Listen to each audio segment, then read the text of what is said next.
You must track down the werewolf. They'll never be the same again. Before they get it in a straitjacket.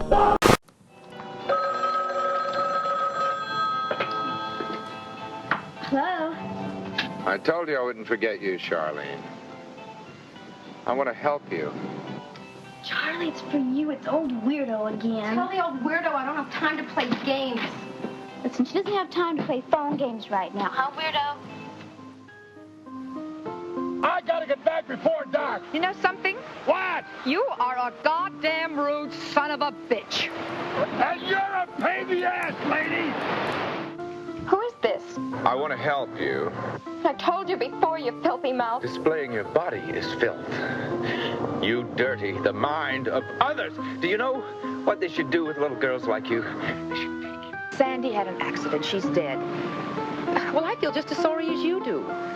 But there's a lot of work to be done, and it isn't going to get finished feeling sorry for her. I only wanted to help you. Hi, this is Tracy Savage, Debbie from Friday the 13th, Part 3. For the best podcast ever on old slasher movies, be sure you find Hysteria Continues. You will be glad you did. And hey, stay out of Crystal Lake, okay? Yeah, and welcome back to the Hysteria Continues. Is that a new one? The Debbie Savage one? No, we've had it for a while, I think. Or Tracy Savage. Oh, have we? Okay. Yeah. Well, we must have used it before, unless we got it and we never used it. But I think it's one I haven't used for a little while. But yes, welcome back to the Hysteria Continues, episode 153. I'm surrounded by cats, so I've just sort of let the other guys know that I'm at a friend's house recording, and I've got cats locked with me in the room at the moment, so God knows what's going to happen. Justin. Yes. This is episode 154. What did I say? Oh, is it? Oh, right. Okay, 154. Yes, you said 153. Okay, I just looked that up and I thought I'd written the right thing. Oh, well. You've ruined I've ruined it. Already. Anyway, Christmas. Thanks for listening to the Hysteria Continues. Goodbye. No, but we are joined, if you can hear the little gentle laugh in the background, by one of our favourite people, Amanda Reyes, is joining us. What? I thought that was Nathan's girly laugh.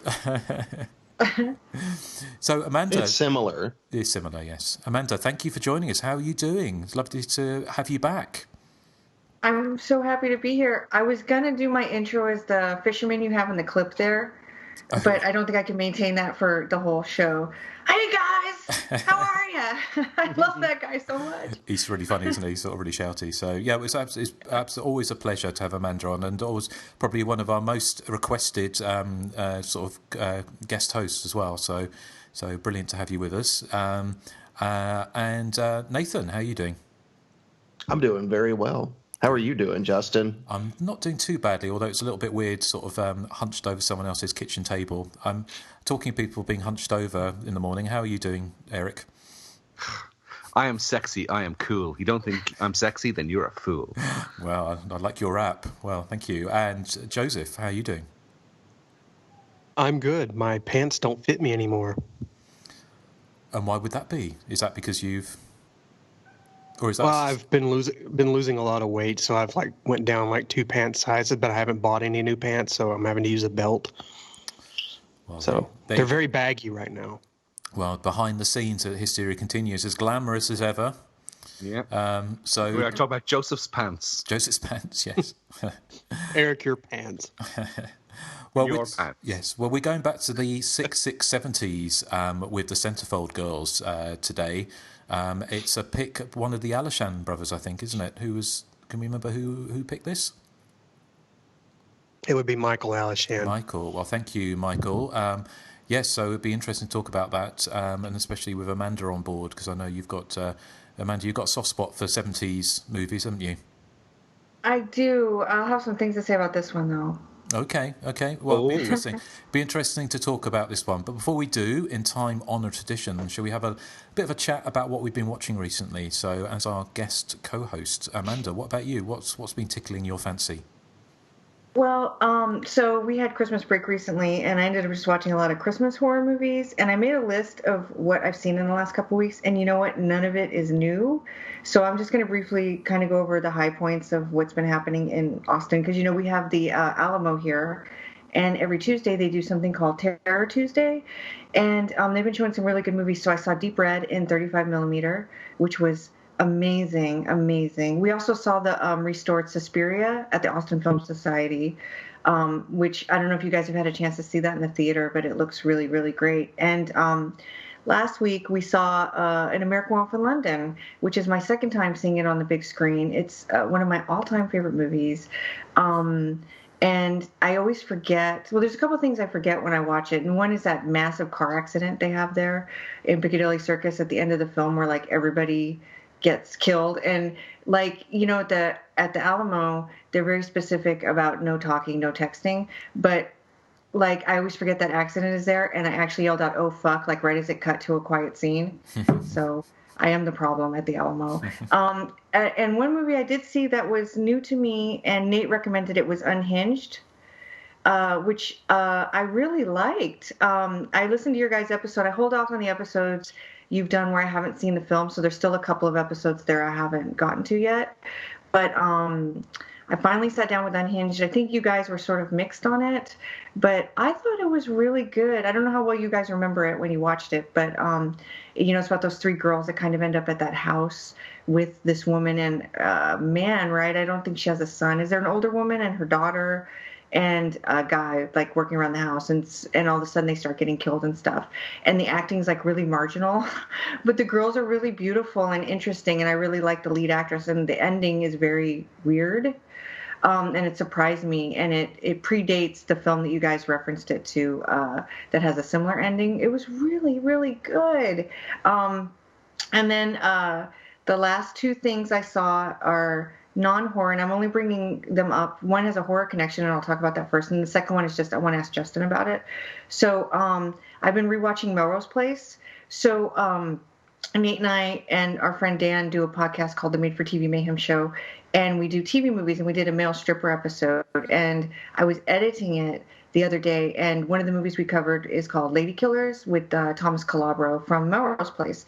And every time, okay, first of all, I think he's so fucking hot. So every time someone mentioned his name on the episode, I had language, Amanda. I know, sorry, but that's how I feel. You know, I'm driven to say it.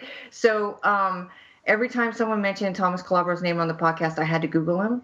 And so it took me forever to edit the podcast because I'm like, oh my God, I have to look at him. So I decided to start watching Melrose Place again. And I'm only bringing it up because in the second episode, Jensen Daggett makes an appearance. And I know that Erik really follows her career closely because she was so amazing in Friday the 13th Part 8. But she's so good in the second episode. She plays this girl. So, you know, Melrose Place is about all these people living in the same apartment complex if somebody has passed the 90s here and listening and didn't remember the show. And it was a nighttime soap opera, but the first season was just a straight drama. And Billy is one of these characters, and he's like an up-and-coming writer. And to make ends meet, he becomes a cab driver. And he picks up this girl, and it turns out they have a lot in common. It's Jensen Daggett. And then she basically, like, suction cups herself to him for, like, 2 days. And she just attaches herself to every facet of his life. And he ends up, like, dragging her around the complex for, like, the whole episode. And she's so good as, like, this obsessive girlfriend. But it's not, like, freaky obsessive. It's just, like, kind of funny obsessive. And she's really, really good. And I kind of want to make a case for Jensen Daggett as a good actress because she did a lot of 90s TV. And I don't know if anybody remembers the short-lived TV series Medicine Ball that she starred in. She was really good in that. And she played Johnny Depp's love interest in 21 Jump Street that I really like as well. And I just thought maybe Erik might want to revisit her career. Well, I've actually never seen Melrose Place, believe it or not, which is a spin-off of Beverly Hills 90210, isn't it? Correct. Yes. Go ahead. No, I was just going to say, yeah, because I know in the sort of the first few episodes, like David Silver and Donna Martin are in them. Yes. Yeah. And I have to say, so there's a questionable relationship between Kelly's character and Jake, because Jake, it's like that Dirty Dancing dynamic where she's like 16 and he's 30. And they embark on this kind of affair that doesn't go too far. But I hadn't seen, so the first season is just a straight drama and everybody hates the first season, but I'm getting really nostalgic for the 90s for some reason. So rewatching it, I'm actually like super emotionally involved in everything that's happening. And Kelly's like, it reminds me so much of when I was 17 and thought about embarking on questionable affairs with older men. Like, it really captures that sort of flavor of like why you do it and why you stick through it and why the guy is always going to be a jerk at the end. And they did a really good job with it. But like, if you can get through the first season and get to when Heather Locklear shows up, which is the 18th episode, it goes off the rails and it never gets back on them. And it's like the most amazing show ever. It's so good. And Nate will back me up on that. I know he will. Oh, yes. I mean, I am a huge Kimberly fan. Oh, God. I'm a Sydney girl. I like Sydney a lot, too. There's really not that many characters that I dislike on that show. I mean, even Amanda, you know. Hello? Hello, Nathan? Are you there? We've lost Nathan. Okay, yes. This is. But isn't Daphne Zuniga in Melrose Place as well? She is. She shows up a little later. She's Joe, the motorcycle riding, babe. And I don't want to get too far off the horror thing, but there are horror connections on there. But Jensen Daggett puts in a really like energetic performance as compared to Rennie. There and in Friday the 13th Part 8. So I just thought it was worth mentioning because I was surprised to see her. I don't remember the early episodes very well. And it's kind of cool. Also, Amy Locane's in it, who was in John Waters' Crybaby. It's got a really interesting cast. And then the last thing Amy Locane. Oh, yes. I love her. She's lovely. Yeah, she's a really beautiful girl. I will say, though, that she has this really horrible Southern accent in the first few episodes. She's going to drop it, but it's like it's really forced. It's really forced. But she's great on the show. And the last thing I saw was the new Star Wars. And the only reason why I'm bringing it up is because it's got a really interesting pro-animal message in it. And I think Justin said he was going to see the film, and I was just curious what he thought about it. I haven't had a chance to see it yet. I was going to go with some friends who's she's been ill, so I haven't had a chance to see it yet. But I've heard a lot about that actually, and so I'm interested. I should see it in the next week or so. But I've heard some interesting things about it. I say I'm like Nathan, who has one by one he's disappeared. It's like one of those kind of supernatural sort of Facebook social media slashers that we're all going to disappear one by one. But I'm a bit with, like we talked about this with Nathan. I think none of us are massive sci-fi fans, but sure. But yeah, I've heard mixed things about the film because people say I'm a sci-fi fan. Are you? Yeah, but I don't see Star Wars as sci-fi. It's more fantasy, and I don't like Star Wars. And even if this new one featured Bob Hoskins dancing naked on a table, I still probably wouldn't go see it. Really? There is a hologram of that. You would. Eric, what about the room version I sent you of Star Wars? Oh, that was awesome. That was whoever watched that. Whoever did that editing they should really be hired by someone because that was a really good job. Yes, they've pasted or CGI'd in Tommy Wiseau into various scenes from Star Wars over the years. Awesome. It's very cleverly done. I will say the new Star Wars, I'm not a huge, I'm a casual Star Wars fan. I've seen the original 3 and then the 2 that have just come out. And I enjoy them, but like after the movie's over, I'm usually like, what just happened? They don't stick with me. And well, I guess the first 3 probably did, but I saw them when they came out originally, so I was like 6, so I don't remember them. But this one was really interesting, and I know it veered off the map, so it caused a lot of controversy with like the diehard fans. But it was really entertaining. I would recommend it. I mean, I was surprised how much I liked it. But the animal stuff, it happens sporadically throughout the film. It's not just one particular scene, and I'm not the only one who has this idea that it's kind of pro-vegetarian, and so I was just curious what the general thoughts were on that. But it creates a lot of empathy for animals, which I loved. Amanda, yes. Oh, there she is. There he is. Did you just say she? Sorry. Yeah. How dare you? Is it 4 hours long? It is 4 hours long. Because that's my problem. That's one problem I have with these Star Wars movies. It's not 4 hours long. When he said 4 hours long, he thought that was a sexual innuendo about something, and I got lost. Oh no, I don't make the sexual innuendos on purpose. They just somehow find me anyway. I can 2.5 hours. I can tolerate Empire Strikes Back. I don't have the desire to watch it ever again, but I can tolerate it. I could never really get into those Star Wars films. If I'm honest, I'm more of a Star Trek fan, and I'm not really even a Star Trek fan. I'm not really even a Star Trek fan, but I prefer it over Star Wars. Me too. I would agree. Yeah. I'm not a fan of any of it, but I will say that that new Seth MacFarlane show that's like kind of a comedy version of Star Trek, I've been watching it. That's probably the closest I'll get to what's sci-fi. The Orville? The Orville. Is it animated? No, it's live action. It's live action, but it's really funny. I mean, I think it's a really funny show. I mean, it took a couple episodes to really get into it. The first episode I didn't think was that great, but as the show went along, it just keeps getting better and better. So cool. Okay. Well, let's come back from Uranus and let's thank you, Amanda. Is there anything else you'd like to talk about you've seen recently? Oh, yeah, I also saw that Andrew Prine movie. This is going to be all about Andrew Prine tonight because I'm so in love with him. But he did a movie called The Evil. Have you guys ever seen that with Richard Crenna? Where about the rehab facility that they're trying to build in this old house, and something comes and sort of takes over the house and starts stalking the characters one by one. And there's something in the basement. Basically, I don't want to give too much away if you haven't seen it because the ending is so. Used to have the big box VHS. Oh, did you? I like that film a lot, actually.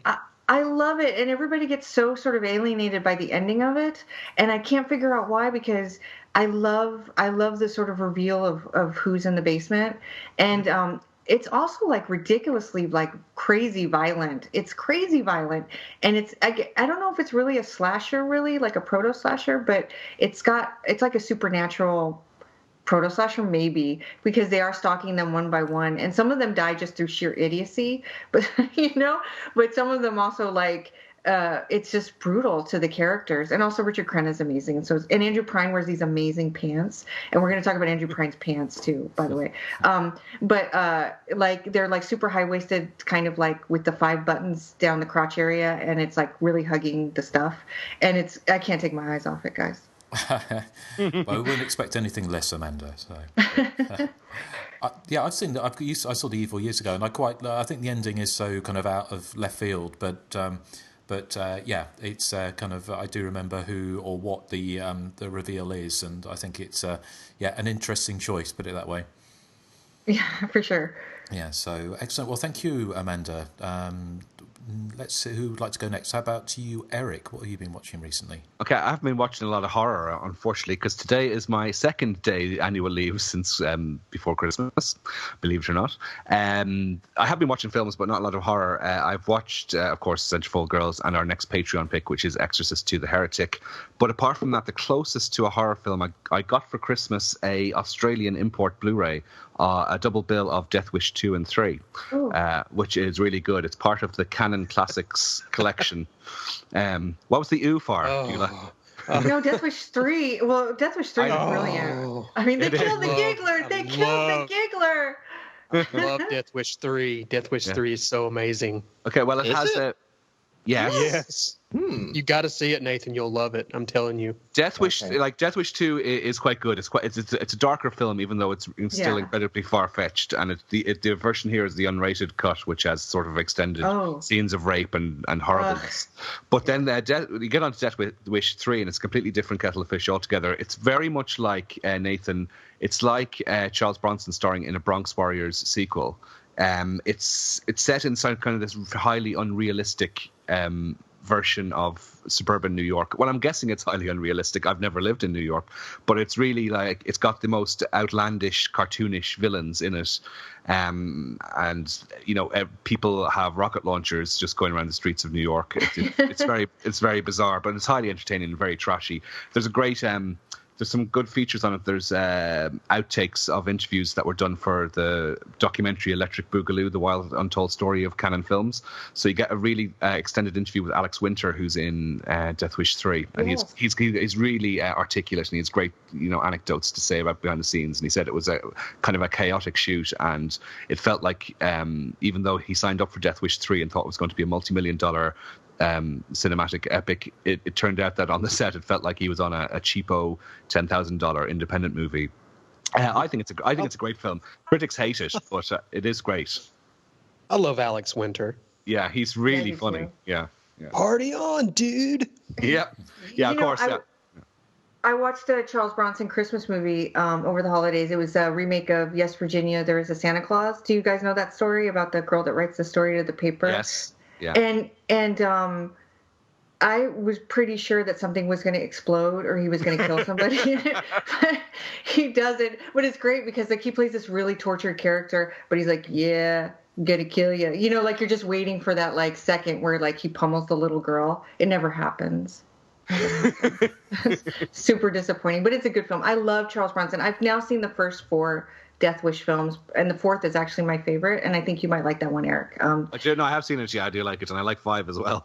I haven't seen 5 yet. These were I love the basketball scene. I think in Death Wish 4. I think it was that one. I don't remember basketball scene. There's a skating scene. It may be 5 where he puts the bomb in a basketball and throws the basketball at somebody. Oh, no, but there is a really great scene where he puts a bomb in a bottle of wine in part 4, and Danny Trejo is the guy he gives it to, and they make like a Danny Trejo dummy to blow it up, and it's like totally amazing. For like 3 seconds, you can see this dummy that's like a life-size Danny Trejo doll. He's great because he's like the bumbling vigilante. Like he gets caught doing everything, and at one point he's in this person's apartment, and they're like, "Why are you here?" And he's like, "I'm making a sandwich," and then he throws them out the window, and it's amazing. These were exactly the types of films I wouldn't have watched it back in the 80s. I thought they were, it's just people going around, it's just explosions nonstop. And now that's all I want from a film. It's amazing, yeah. Yeah. Excellent. Well, but that's it. Yeah. Is that Justin? It? Okay. Well, thank you, Eric. Nathan, how about you? Well, I've watched some horror, but it's mainly horror that I've already seen and discussed. Like Wes and I last night rewatched Happy Death Day because it's my favorite movie of 2017. I absolutely love the movie, and it's odd for me to see a recent movie and to like it this much. So that was fun rewatching that. And I mean, I did rewatch, like Terror Train, and I boiled my hair and rewatched New Year's Evil. I watched that too. And boil your hair. I love Roz Kelly in that movie, even though she's kind of mean. New Year's Evil. I think her family, everybody gets on her, but like, I think they're all super self-centered people. And like, I don't think her husband or son are necessarily any better than she is. And no. I feel like she gets a raw deal in that film in some ways, the character. Because, it's the biggest night of her life. She's doing a TV show, and they're pissed off that she's like focused on that. She's not just doing a TV show, Amanda. She's doing an awesome TV show with awesome new wave music. It's so good. Shadow is like my favorite band. Are you kidding me? Yeah, I know. Yeah. I hear you, sister. So that one was awesome, too. And one that I probably haven't talked about that I did watch, while we were on our break from the show, I watched 3 on a Meat Hook. We were on a break. And I love, first of all, the title is probably one of my favorite horror movie titles of all time, 3 on a Meat Hook. I even wrote a story, but I called it 3 on a Fish Hook. Did you really? Yeah, when I was younger, I wrote one called 3 on a Fish Hook. Is that Is 3 on a Meat Hook a William Girdler movie? Yes. Yeah. And it's, it's kind of hard to describe because the first, I'd say 20, 30 minutes is about these 4 girls that end up at this house with this father and son, and they get killed off. And then it kind of goes from there into these other territories, like the son meeting a woman and liking her, and it's a big whodunit. But to me, like it kind of like the way the plot moves, it kind of reminds me of the Toolbox Murders, because it's like most of the action scenes is in the first like 20 to 30 minutes, and the rest of the movie is more dramatic, I should say. But I mean, I still really loved it. It's hard for me to dislike a 70s movie because even when the movie's not completely entertaining, like I don't know. I love the style. It's they're a lot of fun to watch, I should say. My 3 on a Meat Hook story is that I was in a video shop in Amsterdam, and I saw 3 on a Meat Hook there, and I went up to the counter to buy it. And then suddenly realized I was actually in a rental shop. And the guy behind the counter laughed at me. Oh, that's very unkind. Yeah. I thought I was in a retail outlet, but it was just a video rental place. But everything was in Dutch, so how was I supposed to know? You remember what the artwork was, Eric? Was the 2 women with the ginormous hair that's trying to hold their tops up? I can't remember. This was 18 years ago, so yeah. Yeah. Because that's my favorite artwork, too. or one of my favorites, because it's the killer holding like this chain with the bloody hook, and then two women like covered in blood, like trying to hold their tops up, and their hair is humongous. I love humongous hair. I know it looks like 80s hair, to be honest. Even though this movie's made in the early 70s, nobody in the movie has that big hair. But it's that's forward okay. thinking. Yeah. It's got to be. There's another movie that I watched, but I think Joseph watched it as well. So I guess we can cover it when we get to him. I think you watched it too, Justin. I did, yes. So we're talking about Irrational Fear? Yes. Yes. Do you want to talk a little bit about it? Yeah, I mean, so we, I know the three of us watched this new movie called Irrational Fear, which is a group of, people that all have like these different fears, well, irrational fears, just like the title. They end up at this cabin, and basically they just start, getting killed one by one. So that's, probably the easiest description for it. And first of all, I got to say that I say this every time, but I mean it. It's that if you actually make a movie, and it's Joseph and I know, I mean, it's really hard work. It's very difficult to actually get a movie made. And so I give props to anybody that does it. And so, I mean, props in there, and I don't want to say that I didn't like it. There's a few parts that I really did like. There's a character that, I kind of thought was going to be the last one standing, and this character dies, fairly early on. So that was a big surprise to me. I will admit I did probably get some unintentional humor, because I did laugh a little bit at some scenes towards the end where I felt that one actor was probably acting a little over the top, or maybe a little is an exaggeration, but just kind of over the top. And so, it's really difficult, because I don't know where I would rate it. I think that I would probably give it a 5 out of 10. I feel like it's the middle of the road for me. Okay. Well, so, thank you, Nathan. Well, Joseph, do you want to chime in there? What were your thoughts on Irrational Fear? Well, this is the third outing from the Slasher Studios guys, I believe. It's the third or fourth, I can't remember. And they teamed up with LA Horror to make this film. And, for the most part, I kind of enjoyed Don't Go to the Reunion and Dismembering Christmas. I especially thought Dismembering Christmas had some, really cracking cinematography and some, fun, inventive kills.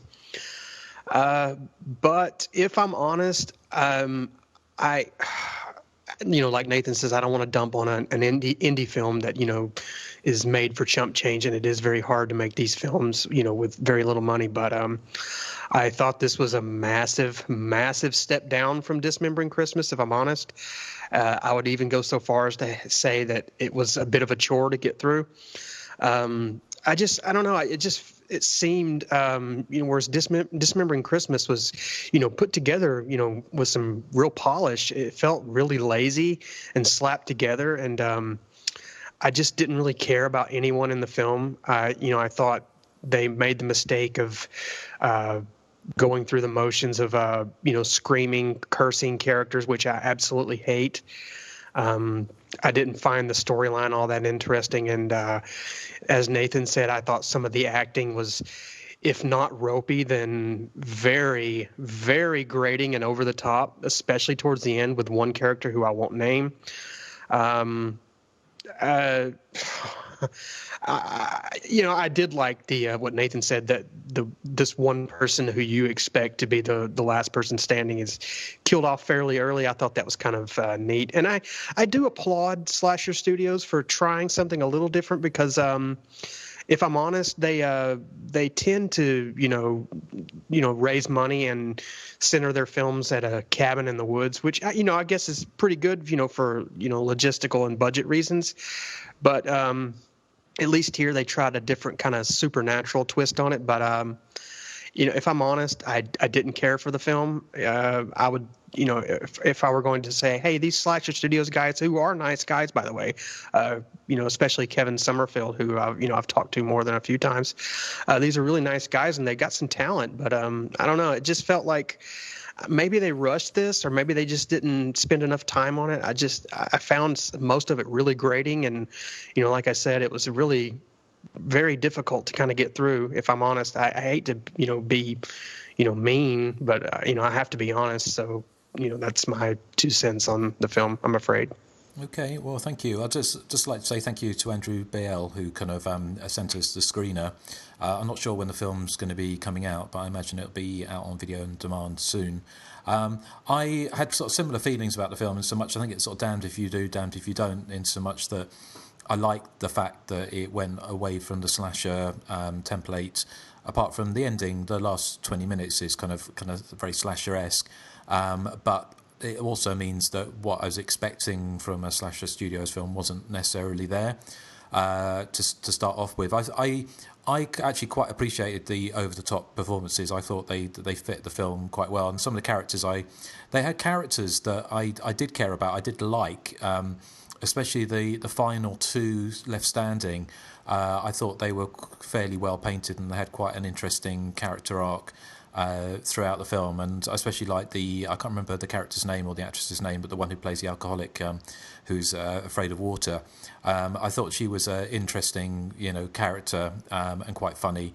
So I think that the difficulty with the film was it kind of reminded me of the old film Phobia.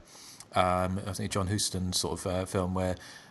So in this, people are being killed by their fears. So you don't necessarily have a hooded or a masked killer going around offing people one by one. And it's an interesting approach. I don't think it necessarily worked as well as it could have done. I think it got a little bit confused. You weren't quite sure whether it's supernatural or if it was people, it was bad drugs or what was going on. But overall, I thought it was nice of them to try something new. And I can certainly appreciate it's difficult to kind of retool the slasher movie. To keep it fresh. So, but overall, I think I prefer Dismembering Christmas to Irrational Fear. But I look forward to seeing what they come up with next. So, anything else, Nathan, before we move on to Joseph? Oh, no, you may move on to Joseph now. Thank you. Well, I won't get that Rhubarb Lady clip ready then. So, Joseph, how about you? What have you been watching? Well, not a lot of horror films. I did watch that huge Christmas marathon, as I posted on Facebook, but I won't really go into too much detail there.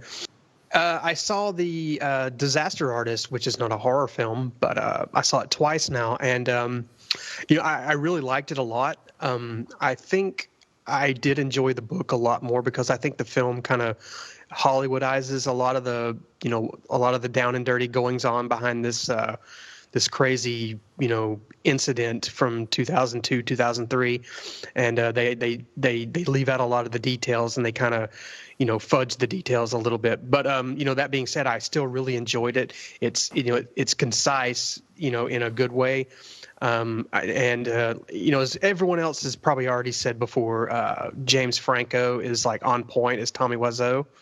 There's moments where the prosthetics on his face match Tommy Wiseau to a T, and his voice just matches it to a T. So you really think you're looking at Tommy Wiseau a lot in the film. There's moments where you can see James Franco, but for the most part, he gets so lost in the character you don't realize you're watching an actor playing a bad actor.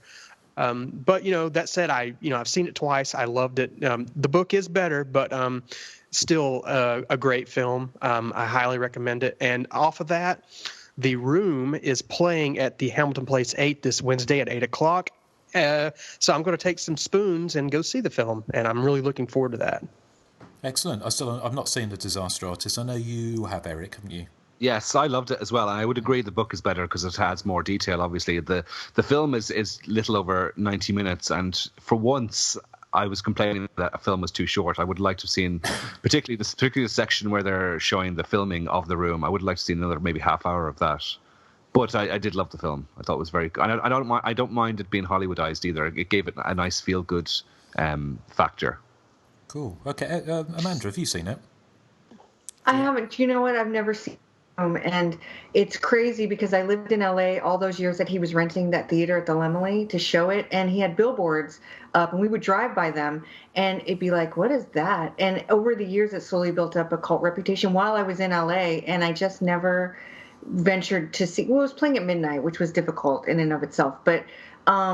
And I just never saw it. And then kind of the years have gone by since then, and it's grown and grown. And almost everybody I know has seen it, and I still haven't had a chance. We almost rented it over the break, but I think we ended up getting, I don't even remember what we ended up renting. But so I haven't seen The Disaster Artist. I really want to, though, because watching the trailers did make it look like a feel good, and I was really worried. I can't stand when people sort of make fun of somebody that's probably really easy to make fun of, because that's totally lazy and mean and ridiculous. And I don't want to see that film. And so it was nice to hear that they don't go that route. And I didn't know it was even based on a book. I didn't even know there was a book about Tommy Wiseau. So that's the good thing about The Disaster Artist and the book especially, is that they don't poke fun at, Tommy's shortcomings in a way that's mockery. It's more like this guy, he's kind of bizarre and he's really out there, but he's got so much heart to him, even if he is a little bit of a pill to swallow sometimes. He's got so much heart and passion, and he's such an interesting person that it's really hard to mock him in that sense. It's more mockery along the lines of, wow, you really created something bizarre here, and not wow, you're just terrible, stop doing this. It's I like that The Room is this film where people laugh at it because it's just so bizarre and not because it's just so bad. But yeah, that's my 2 cents on Tommy Wiseau. The film doesn't really quite go into the detail as the book, as I said, on Tommy Wiseau. I mean, the book, there's a lot of details about how out of touch he is with how reality works, and they kind of tone it down a little bit in the movie. So I would have liked to seen more of that, but I think it plays fair with Tommy. It doesn't make him into this quit while you're ahead type guy. It really makes him kind of this kind of misguided underdog, which I really appreciated. Cool. Okay, thank you. Is there anything else, Joseph? One more. I started watching Black Mirror season 4. I've only watched one episode so far because I haven't really had a chance to go back to it. But I know you saw it, Justin. I saw the first episode, the USS Callister, which is basically a riff on the Star Trek series. And as I said, Star Trek: The Next Generation I think is okay, but I'm not a Star Trek fan. But I really love the twist they put on Star Trek here, because I thought it was very clever, and it really reminded me, especially the way it ended, it really reminded me of classic Tales from the Dark Side or Tales from the Crypt episodes with that kind of ironic twist at the end. Or I wouldn't really call it a twist, but more of a, someone gets what's coming to them type, scenario. I really like the Black Mirror series. I think they're off to a good start, and I can't really, I can't wait to pick the rest of the episodes of season 4 back up. But you said you saw it, Justin. What did you think of it? Yeah, I really liked it. I've seen the whole series. I kind of binge watched it over Christmas. And yeah, I like them. I think they've got mixed reviews. There's one that's very, very dark. There's one that's kind of a little bit like the San Junipero. Anyway, that one that's a little bit more upbeat. And there's one that's not exactly slasher-esque, but it's got somebody being pursued for most of the episode. So yeah, I think they're great. But I like the Callister one. I thought it was kind of quite clever, and it doesn't exactly go where you expect it to, but it also has quite a lot of humour to it, which I quite appreciated. So I'm glad that now it's gone to Netflix. It hasn't really lost its kind of slightly quirky British humour, because I think Charlie Brooker does bring stuff that, and he's being allowed to still use his kind of unique voice, which, if it was put on a mainstream American TV channel these days, potentially he wouldn't be able to get away with some of the stuff he does, or some of the language he uses, or the references he makes. So yeah, no, it's good. Has anyone else seen Black Mirror? Yes. I thought the Black Museum was my favorite of the 4th season. Well, that's kind of like so far I haven't watched all of the 4th season yet. I've only seen 3 episodes. Okay. Well, it's kind of interesting, isn't it? Because we're doing a film, The Centerfold Girls, today, which is kind of a little bit like an anthology. Well, it is an anthology, essentially, and the Black Museum was a kind of an anthology of sorts as well, wasn't it? Yeah, and a very good one, I thought. Excellent. What about you, Erik? Have you seen them? No, but of all, I'm not a fan of these sort of TV series, modern day ones. But this is the one that would entice me most because each episode is an individual entity. They have some connections a little bit with, especially the last one sort of ties up some things and brings in elements. But they are essentially all individual stories. Because I'm loving Inside Number 9, which has just started its 4th season on BBC this week. So this sounds like it might be on the same lines, just less comedic. Yeah, I definitely would recommend it if you've got Netflix. And they're all, I do. They're all on there. So and they are kind of just basically an hour individual stories. It's all based around dysfunctional future. So things that are kind of slightly in the future and where things start going wrong or things might go wrong. So. Yeah, definitely worth a watch. Erik, I think you would like the USS Callister. I know you're a Star Trek fan. The route they take with that is really interesting. Very good. Well, I will give it a whirl. So yeah. Excellent. What about you, Amanda? Are you a Black Mirror fan? I've never seen it. You know what? I watch Young and the Restless in General Hospital, and that's 10 hours a week. Okay. So I don't have much room for a lot of shows. I've been wanting to see Black Mirror for some time, and I really want to see that Inside Number 9 show, especially that Christmas episode they did a couple seasons ago. One with the audio commentary. Is that what it has? It's like, it feels to me like aesthetically it might be like a thriller episode. It kind of looks like that, and I love thriller. And so I've been curious about it, but Black Mirror has been coming up, I guess, because they have a new season and everybody's been talking about it. And I keep thinking, you know what, I can watch one episode and I don't have to keep, because soap operas are every day, and so it's a lot of commitment because of that. But something like an anthology show probably is right up my alley. By the way, have you guys heard that they're going to be redoing The Twilight Zone with Jordan Peele from Get Out? Oh, really? A TV show or a movie? Yeah, a TV series for CBS All Access here. So I'm guessing in England they'll pick it up on one of the channels, hopefully. But he had said when he did Get Out that he wanted to do different movies about different social justice, like anxieties and issues and things like that. And so I think he's probably I don't know if you guys have all seen Get Out, but it's amazing. And he's going to be helming the Twilight Zone reboot, which I don't know when it's coming, but they've just started putting out some teaser artwork and stuff. And I'm super excited about that. I'm going to watch. Cool. Excellent. Great. Well, thank you. Joseph, is there anything else you wanted to mention? No, I think that's about it. Okay, well, I'll just rattle through a few I saw, and talking of Netflix and also James Franco, I saw the film The Vault on Netflix the other day. Are any of you familiar with that? No. Well, it's a kind of horror. It's definitely a horror movie, but it's set in a bank, and there's a heist goes wrong. But there'd been a heist there back in 1982, and the person who'd basically murdered all of the bank tellers and then disappeared. And the people working the bank say that the kind of vault in the cellar is haunted, but the robbers want to get into the vault they think all the money is in there. So it's a kind of supernatural. It's not a slasher movie, but it's supernatural. And James Franco has a kind of relatively small but quite pivotal role in it. And I won't give away what his role is, but it's not amazing, but it's definitely worth a watch. If you've got Netflix, it's quite creepy. Because all of the people that were killed in 1982, they're kind of the ghosts that you see. They've all got these they have the sacks over their heads to stop them seeing what's going on, and then you see them basically dead. I mean, it's revealed fairly early on that they're kind of supernatural presences, but they're sacks. They've got their eyes are sunken and their mouths are kind of gaping and sort of quite creepy. So yeah, definitely worth a watch if you get a chance of that. The other film, a couple of films I want to mention quickly. One, we're talking about Christmas films. I saw A Christmas Horror Story, again, that was on Netflix.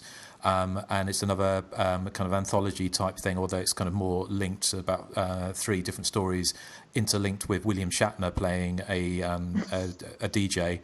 And the overarching, the interlinking one, it's quite a clever film. I remember seeing, because I know there's so many of these Krampus movies out there which are really shit, not the main Krampus one, but apparently there's loads of really low budget kind of Krampus rip-offs, and I thought this might be a bit of a kind of rip-off, but it's actually got a healthy budget. It's got a lot of fun about it, like a fun Christmas movie. But the overarching story is a kind of Santa Claus versus Krampus, where his elves turn into zombies and become the undead elves at kind of Santa Claus HQ. And it sounds very silly, and it kind of is silly, but it's kind of quite dark at the same time. And my favourite line in there was when one of the zombie elves attacks Santa and goes, "I'm going to get you, you Christmas cunt," which made us, which kind of made us all laugh. The boldest world. Exactly, it is. But it's full of that kind of thing, and it's quite subversive and quite funny, and William Shatner's really funny in it as well, and it wraps up in a way that very much reminds of an earlier 80s Christmas slasher movie. So if that's still on Netflix, that's definitely worth a watch. Another one I watched on Netflix yesterday, or last night actually, was Don't Knock Twice, with Katie Sackhoff, who was in Halloween Resurrection 2002, and she's been in lots of TV and various things, and it's a Welsh film, which made by kind of Welsh Screen or the Welsh Film whatever kind of bureau, but has absolutely no Welsh people in it, seemingly anyway. No one's got a Welsh accent, but it's kind of a throwback to the kind of The Ring and The Grudge. It's kind of it's about a kind of a witch that's kind of summoned, but very much of that kind of dark hair hanging over the face, but quite creepy actually. It's quite well done. A bit silly and a bit convoluted, but that might be worth a watch as well if you're not too kind of worried about the the quality. And the last thing I'll just mention was again another Netflix thing which I saw, Slasher Guilty Party, and thank you to Joseph pointing me in the way of that. And I really liked it. I thought it was an improvement on the first season, which I liked the first season, but this one is set. I mean, we talked about this before about the saying and. That many people have wanted the new Friday the 13th film to be set in the snow, because obviously having Jason Voorhees walking, going after people in a blizzard would be interesting. And so this one is kind of basically kind of not a Friday the 13th film, but very, very gory whodunit slasher, set in an isolated cabin in the woods.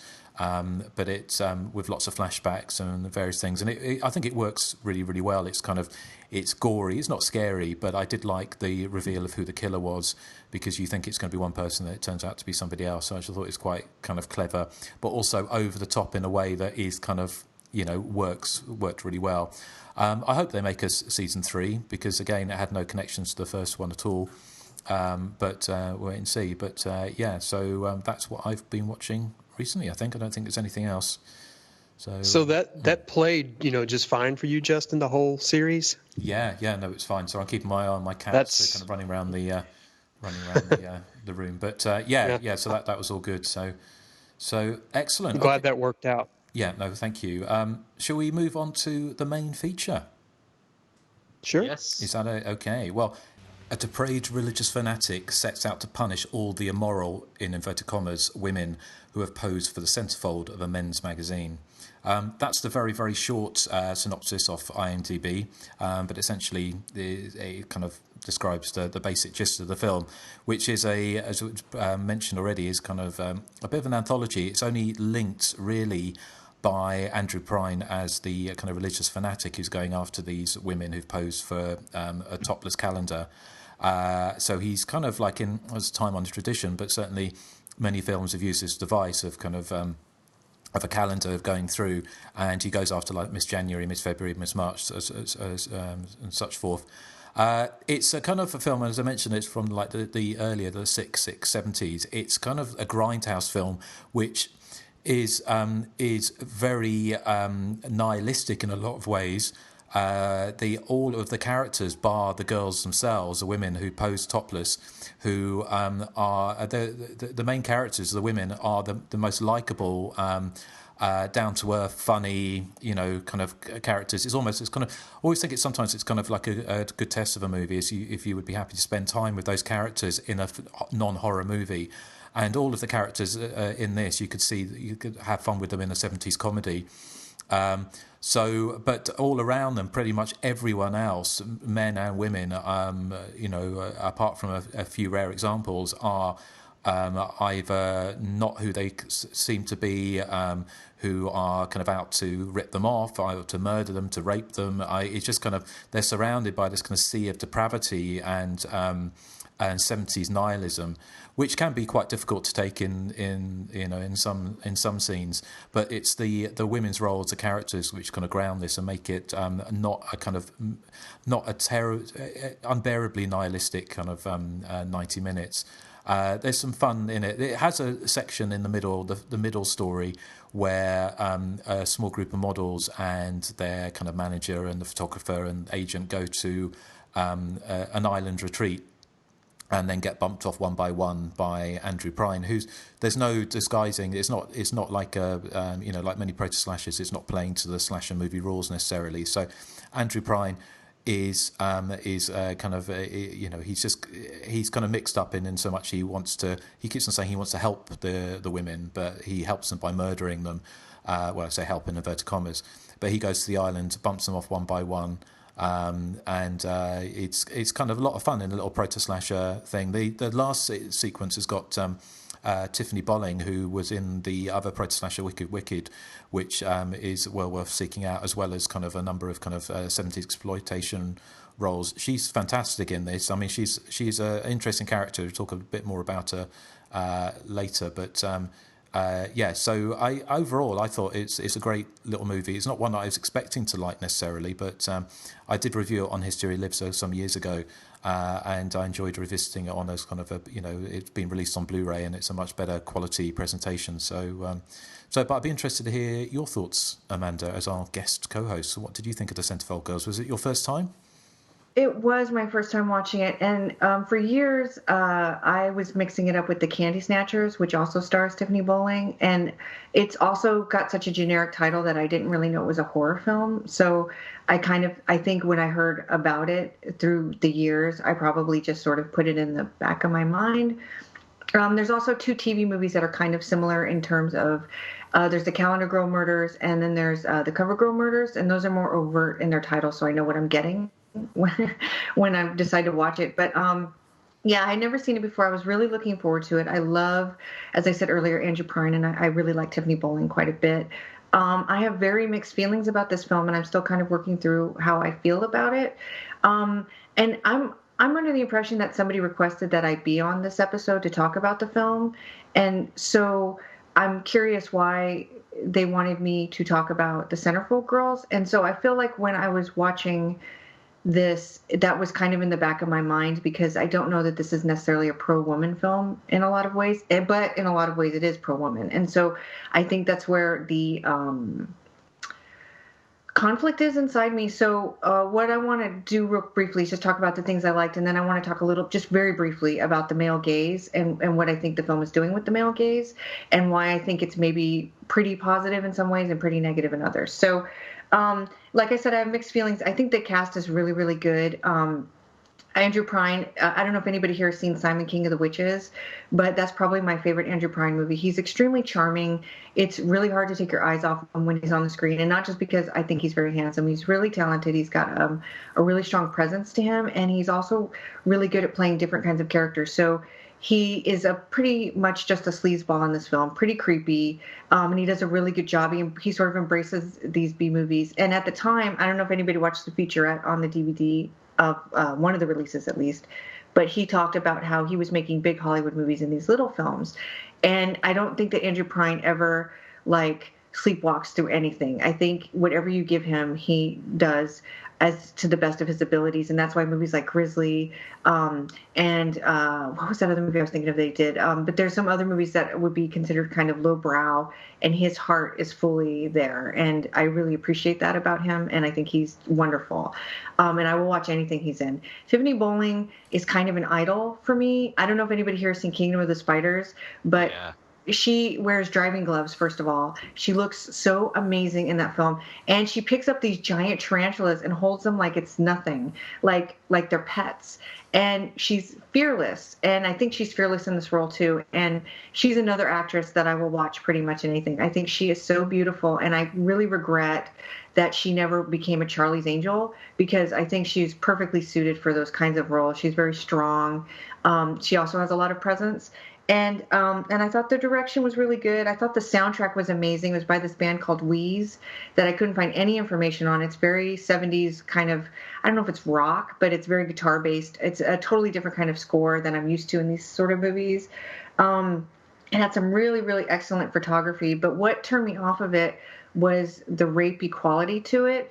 And not because the rapes are necessarily difficult to watch, because they are pretty much off screen, which I'm thoroughly grateful for. But it's that the film itself feels really, really rapey. And I know when I say that, I think on an earlier episode, I mentioned how much I liked House on the Edge of the Park, and that is wall-to-wall rape. And I don't know why I like that movie so much, but I've seen it 20 times. I can quote it. I have some of the music on my iPod.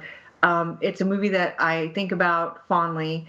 But in general, there's something about watching this kind of stuff happen to women. I guess the older I get, the more sensitive I am to it. But something Justin wrote in his review really struck me.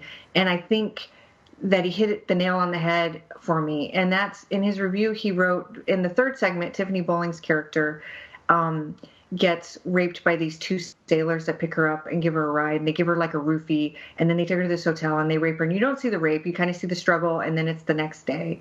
But he said, Justin, in your review, you said something to the effect of, she is so resigned to being a victim that the rape is kind of like just something that happens along the way. And that defeatist victim quality that the characters have ultimately really, I think, sat inside me, and it upset me, because even though I think the characters are extremely likable and definitely the best parts of the film, there's this idea that this constant victimization is happening to them. And so for me, it's exhausting to see that, especially now sort of when all of this stuff has been coming up recently with the Weinstein guy and with Kevin Spacey, and like sort of this idea that like women or marginalized, gay men, people are just there for your sexual pleasure or for your power trips.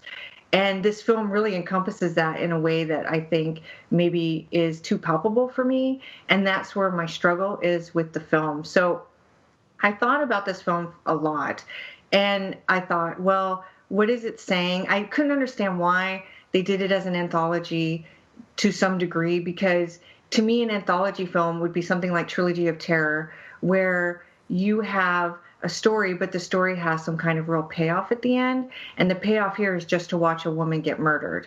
And it's like, well, how do I feel about that? I don't know. So I'm still thinking about the film. But one of the things that struck me about it is that there's this thing in film theory called the male gaze, which I'm sure a lot of your listeners and you guys are probably semi-familiar with at least. And so I don't want to go too deeply into it, because it's not a theory I necessarily always back, but I do think that there is some merit to it. And so I kind of copied and pasted just a very small little from different articles about what the male gaze is. And I'm just going to briefly go into it and then tell you where I think it subverts that and what makes this film pretty good in some ways.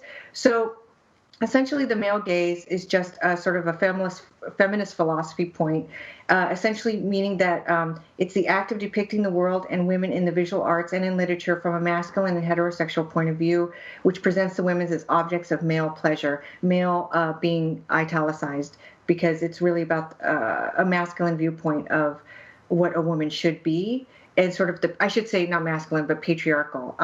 So adopting the language of psychoanalysis, Laura Mulvey, who created this theory, argued that the traditional Hollywood films respond to a deep-seated drive known as scopophilia, which is the sexual pleasure involved in looking.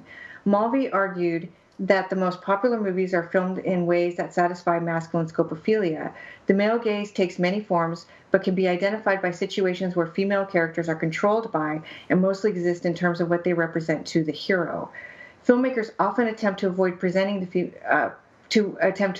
female characters as mere sexual objects by giving them complex backstories, strong motivations, and an active role in the plot to their story, yet the masculine gaze is still commonplace. So when I put this together, I made a note of the film that stuck out to me most, even though it doesn't really have, there's nothing in the way of gratuity in it, but the Lost Boys, Star is basically an object, and she is all about how she is seen by not just the hero, but by the villain, and that is basically like a trophy or a prize. And if you go back and watch The Lost Boys, which I've seen several times, I just saw it for my 10th time in the theater. It's one of my favorite movies, but she stuck out to me as a character that really means nothing. She's there to be one. And watching it now, I think that that's a really complicated thing. As a young girl, for me to see that film, what I wanted was to be the object of desire. So the way it works for a woman watching a film through the male gaze is that the woman desires to become the woman in the film only because she is the object of desire. And so the way a lot of women are presented in films, a good example might be Pretty Woman, is that they do this thing called body cutting, where what they do is they only show the woman's body without the head, and she ceases to be a person. She just becomes an object. And there's a lot of films that do that. And to a degree, the Cowgirl Murders really, what's the word I want to use? It really emphasizes that because, Andrew Prine is cutting faces out of the calendars, and then all that's left is their body. And he's actually crumpling up the picture of their face, and he's throwing it away. And he's ceasing to see these women as people, and he's only seeing them as objects. But what the film does to counteract that, and in some ways Andrew Prine is the hero because we're following his journey to some extent, but then we're also following the other journeys. So what this film does, and in really interesting ways, it tries to subvert the male gaze. So it's enmeshed in the male gaze because, like in the first segment, Jamie Lynn Bower's character, she's a nurse, and she's applying for a job at like this camp. And the second, wherever she goes, with the exception of the guy getting her gas at the beginning, she is there to be looked at. What's his name? Aldo Ray's character is like leering at her. It's all about leering at the women. And even Aldo Ray's wife is leering at her. She is just an object. But because we learn about her as a person, and I think the first segment is the strongest of the three, to be honest, we start to see them as people. So it's actually taking the male gaze, and it's using that sort of camera technique that exploitation films are known for, and where the male gaze concept came from. But then it's subverting it because it's spending so much time with these women that you can't help but see them as people. And so in that way, it's really pro-feminist, even if it's unintentional. So that aspect of it I really liked because I think that the women are so good. Not only did they get really good actresses and really beautiful women, they and I don't want to deny that. I mean, I understand that exploitation films mean a certain thing, and I don't mind nudity in films, and I don't mind like all of these taboo things that happen that create a lot of uproar, I think, with other women maybe who watch these films. I don't mind any of that, but the rape equality really sat with me and was very distasteful. And it was really hard. And I think what Justin was talking about, some of it was difficult to watch. I think that first segment in particular is very difficult. It's like watching something like Last House on the Left, where you have to sort of watch this girl be tortured for a long period of time. And it's very harrowing. And I don't mind that. I think that's very effective. But then I couldn't understand, if it's an anthology film, where is like the kicker at the end? It's not there. It's sort of like defeated. You know what I mean? And so I think that's where I'm struggling, if that makes sense, with the film. So I think it's got a lot of qualities that make it not just a good watch. And I would recommend people watch it. I wouldn't say don't watch it. But it also has like a very heavy conceptual theory behind it that's really fascinating. But at the same time, it's got this sort of undertone to it that I found distasteful. So that's my long way of saying that I have very mixed feelings about it, and I'm not sure that all made sense, but that's just my general overview. No, it made perfect sense and very interesting. I think it's kind of to look at it in those terms, because I think it kind of definitely warrants that. And obviously looking back at films from this time period is always going to be problematic in some ways. But it's interesting then, especially at the ends of the film, where you have Tiffany Bolling's character, spoiler alert, sort of fights back and essentially kills Andrew Prine.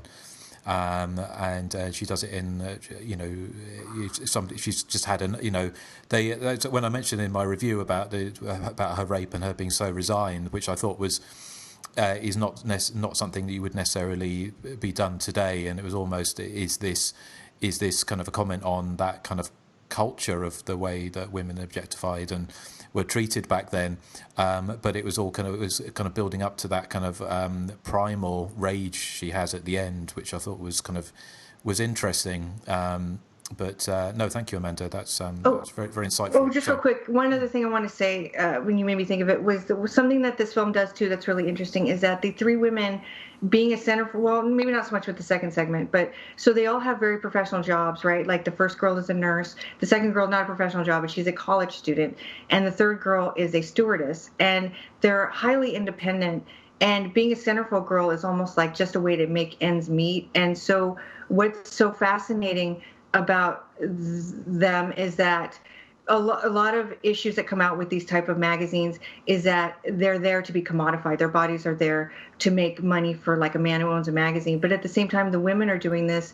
They're in control of the image. They're not falling necessarily into the prey of they're being commodified, but they're also profiting from it, and so that they can live these fuller lives in a way. I mean, I think that's kind of insinuated in the film, and so that's also really interesting. They own the image, is what I'm trying to say, and that's part of what I think infuriates Andrew Prine's character and is a motivator for that. I'm sorry, I just want to mention that real quick. Okay, well, thank you, Amanda. Eric, what did you think of the Centerfold Girls? Okay, well, this is my first time watching this film as well. And like Amanda, the sort of generic title had sort of made me think, it probably isn't slasher related. It's probably more of a sleazy 70s exploitation movie. I kind of liked it. For me, the hardest bit to watch is that first segment as well, but probably not for the same reasons as Amanda. For me, it's the home invasion bit with the hippies that almost infuriates me to a degree, because there's no closure on that story. Those hippies get away scot-free, and they're never seen again for the rest of the film, and that just irks me. It's the same way that I feel about Eden Lake, where the chavs kind of more or less get away with it. I was just annoyed that these hippies seem to get away with it at all. Watching the film, I'd read about the film because it's in Stephen Schwingthrower's book Nightmare USA. So I had read about it, but I'd completely forgotten about how the film was structured. So I was really taken aback when Jackie is that character's name. She's killed in the 33rd minute of the film. And I was like, oh, that's strange. And as the movie went on, I could see, okay, this is the blueprint that Quentin Tarantino obviously must have used for Death Proof, because it does exactly the same thing, where it builds up all these main characters and kills them off and sort of reboots itself again. This one has the audacity to do it twice, whereas Quentin Tarantino only did it once in his film. So it's almost like 3 episodes, as you said, of a serial killer TV series that have been stitched together. As you're saying, Justin, I feel total empathy and for these poor Centerfold girls. I mean, they're really likable characters, and they just seem to end up being harassed by everyone left, right, and center. And it's not just the psycho killer, who almost seems to be the least of their worries for the bulk of the running time. He only makes his appearance at the very end. Take Jackie, for instance. She not only is she stalked by the killer, she has to endure those hippies, and then she has an attempted rape by Aldo Ray, who's her would-be savior. How much worse can her day get? And as Amanda was saying, it's quite unusual the way that if it is an anthology series, they just end with people being killed. There's no twist as such, and there's no. It doesn't feel like a concrete conclusion, but I suppose it makes the film slightly more experimental, I suppose. The final section is the one that I feel is probably the most influential on Death Proof, because it's the final girl who throws caution to the wind, and she believes then that defense is the best form of attack, and she just goes for it. And it kind of provides a fist-pumping finale, as, she proves to be a very likable character, and she gives the film, I suppose, a satisfying conclusion. Although I still think that I would like those hippies to return at the very end of the film and be killed. I thought they were more obnoxious and more despicable than Andrew Prine, who has, I don't know, he doesn't feel to me as evil. He seems mentally ill in some way, but no, he doesn't seem as evil, if that makes sense. So overall, no, I was impressed with the movie. I really, I suppose I did enjoy it. Would it be one I'd rewatch? Probably not, but I would highly recommend it to people. So a big surprise because I was expecting something quite different. Okay, well, thank you, Erik. What about you, Joseph?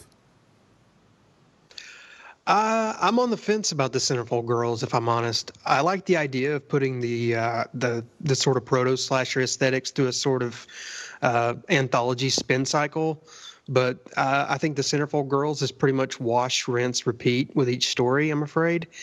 I mean, by the time the final story rolled around, I began to lose track of how many dirtbag rapists were featured in this film. I mean, it's all a bit repetitive and kind of mean-spirited. Well, actually very mean-spirited.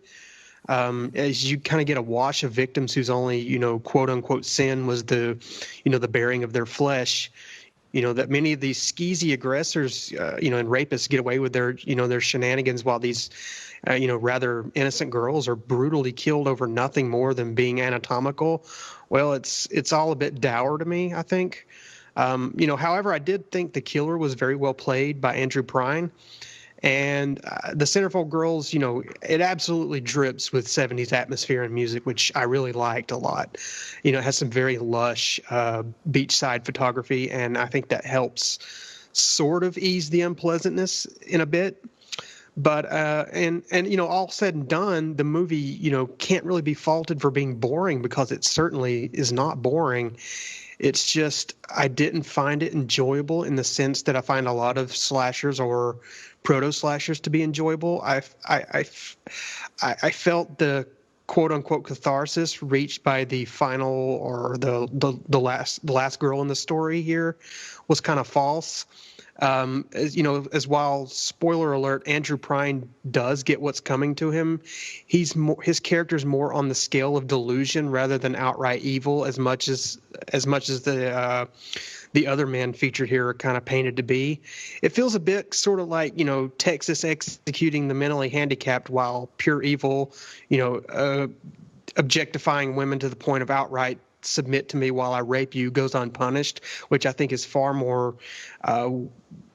worse than a guy with maybe a warped mind going around slitting people's throats. I mean, I may be you may disagree, your mileage may vary there, but this film goes out of its way to let a lot of these rapist characters just kind of either disappear from the story altogether or just kind of go unpunished at all, while this Andrew Prine character basically he is obviously killing these women, but it seems to me like he's more he's not all there, so maybe he really can't help it. So I kind of found that kind of off-putting, and I think there's not much zippiness or fun to be had here, in the sense that a lot of these slashers or proto-slashers are just kind of light, even though they have murders, they're kind of lighthearted and just fun. I didn't really find this to be fun. So I wouldn't say this is a complete miss or anything, but it's not really a centerfold page turner in my book either. So I think I'm going to give it a marginal thumbs sideways. I don't like it, but I don't dislike it either. So that's my 2 cents. Okay, well, thank you, Joseph. What about you, Nathan? Justin, why do you insist on bringing the rhubarb lady out? Hey? Do you know that this movie is my choice? How am I going last on my own choice? I was thinking that earlier. I'm like, this is my choice. Oh, I'm sorry, Nathan. I thought it's my choice. No, yours is next week. No. Oh. Yeah, I want to go first on your choice, Justin. I do apologize, Nathan. Because y'all said everything that I've written in my notes. And I studied this movie. Oh, no. Well done, Justin. Look what you've done now. Yes. Look, this wasn't Eric's fault, Justin. This was yours. I do apologize. And I won't even play this. You won't play that, no. But the Centerfold Girls, this was one of those movies that this was my first time watching it too. And the description, I love the description for it because it's like, somebody's like, it's a home invasion, and like the second one's a slasher and the third one's like a stalking. And I thought, well, this all sounds amazing. And I watched it and I'm like, I don't necessarily want to say I was let down, but there's a lot of stuff that bothered me in this movie. Number one, and first and foremost, I agree with Erik. Like, I do not like the fact that these like degenerate, like evil people seem to get away with what they're doing. Like the hippies, the sailors, like all these people, like Aldo Ray. I mean, these characters are despicable, horrible people, and none of them get their comeuppance. The only person that gets, their comeuppance, quote unquote, is Andrew Prine. But like Joseph said, even at the end when he's dying, he says, like, I will only wanted to help you. And I'm like, he's a crazy person. He's not killing them like, in his mind, he's killing them. It's a good thing. So, I mean, I was cheering at the end, not so much because Andrew Prine, I guess, was, getting his comeuppance, but it was mostly because it was so refreshing in this film to finally see a character who's not going to lie down and just, let herself be killed. It's a big contrast from, poor Jackie earlier in the movie, who I felt unbelievably sorry for. I mean, this is a woman who, she was just being nice to a hitchhiker, and then she has to deal with all these like crazy like hippies that take over her house and like humiliate her and, try to rape her. And then she escapes only to end up nearly getting raped by somebody else. And I'm like, what the hell kind of universe is this taking place in? It's like everybody's a villain. This is one of the only movies I've seen where there's probably an equal amount of good guys and villains, in the same like horror film. Because there's so many bad people in this movie. Like there's a ton of like bad people. The second story I liked because it was the most like a slasher. So, I mean, the second story was probably my favorite one just for that reason. And I mean, ultimately, I kind of understand what, Amanda was saying, because it's like for Andrew Prine's character, he only sees these women as these centerfolds. But I mean, you see like Jackie, I mean, she's a nurse. Like she's not just some, like prostitute or something like that. I mean, these are women that have lives outside of just this one magazine that they did a centerfold cover for. And I liked, the fact that he thinks, that he's figured these women out when he's completely off base about them. But I mean, I thought the acting was good. I like the centerfolds themselves. I just, it's not a movie I think I could go back and watch because, Mean-Spirited really does fit, especially the first story. The first story is unbelievably mean-spirited. And it was really difficult for me to watch like all these horrible things happen to this one character. And then, she just ends up dying. Although her death scene, I thought, was actually shot really well when, he cut her throat and then the blood like splattered on the glass the way it did. I thought that was well done. But I don't know. I hated that because, and even in the third story, I mean, even though she does, win in the end, I mean, another rape. I mean, they date rape her, they drug her, and then they date rape her. I'm like, it's not fun for me to watch that kind of stuff. I don't find it fun. And in this movie, I'm not saying it was meant to be fun, but it's just my preference when watching a movie is to watch a movie that's, more, campy or, just, I guess not quite as, I'm not going to say serious, but not quite as mean as this movie was. But that's not to say I didn't like it, because, I mean, there was a lot that I did enjoy about it. So for me, I mean, I'm glad I watched it. It was a good one-time watch, but I don't know that it's one that I would revisit. So, I mean, you're completely right. I mean, Andrew Prine's character, in a way, he's delusional, but he's got an excuse for, basically taking what he sees as women who are basically objectified and trying to cleanse them of these, I guess, impurities in his own kind of warped way. Whereas these rapists are basically, hey, how can I get my dick hard and get my rocks off? And they just go unpunished. And it was just very unpleasant. And, like Erik said, or Nathan said rather, that first story, that girl gets humiliated so much before they, ultimately try to rape her, with that scene where they got her on the couch and they're just slathering makeup all over her. It's just so so stomach churning to me. Yeah. I was losing it, and I'm like, I've seen this, 20 years ago. I'm going to stick through it because we're going to talk about it. But I was so tempted to just kind of fast forward it a little bit. It's just, I don't know. It's not fun at all. Not really. I think they should have added a scene at the end, especially for like me and Erik, where Tiffany Bowling's character gets in the vehicle to drive away, and the hippies are hitching, and she runs them all over. Yeah, that would have been awesome. That would have been a great ending, actually. Yeah. She doesn't know why, but she's compelled. But maybe if the film had been the second segment elongated, it would have been better, because the second segment's a lot more fun and has kind of a, like the dialogue's really great. And I think it was in one of the TV spots or trailers she played where she's like, there's a 4-letter word for you. It's PIMP. And then later on, the other girl says to Ray Danton's character, there is a 4-letter word for you, BORE. And there's this really great sort of bitchy kind of catty fun to that part. But yeah, the two bookended stories, I think there's just too much happening in there. That's like, at least the sex in the second segment was consensual. Do you know what I mean? And again, it was a girl in a position of power. She knew that she could kind of get what she wanted if she slept with him. And so it was a consensual move on both of their parts, which makes it easier to stomach. But, I hadn't really thought about them getting away as such. But it is true, like the really despicable characters, like the sailors are just gone. And even Enterprise is like, oh, they left. I heard them leave. You're never going to find them. So why bother? You know what I mean? Let's not even report this. And then Tiffany Bowling's like, hey, I need a ride. And it's like, you just got raped and now you're going to get in a car with a stranger? And it was just, drove me nuts. That's all. I do like that middle segment, though, because it reminded me of things like $5 for an August Moon, or even something like The Slayer, where the isolated coastal setting, it did feel most like a slasher movie. And probably if that was the entire film, then we probably would have liked it a bit more, maybe.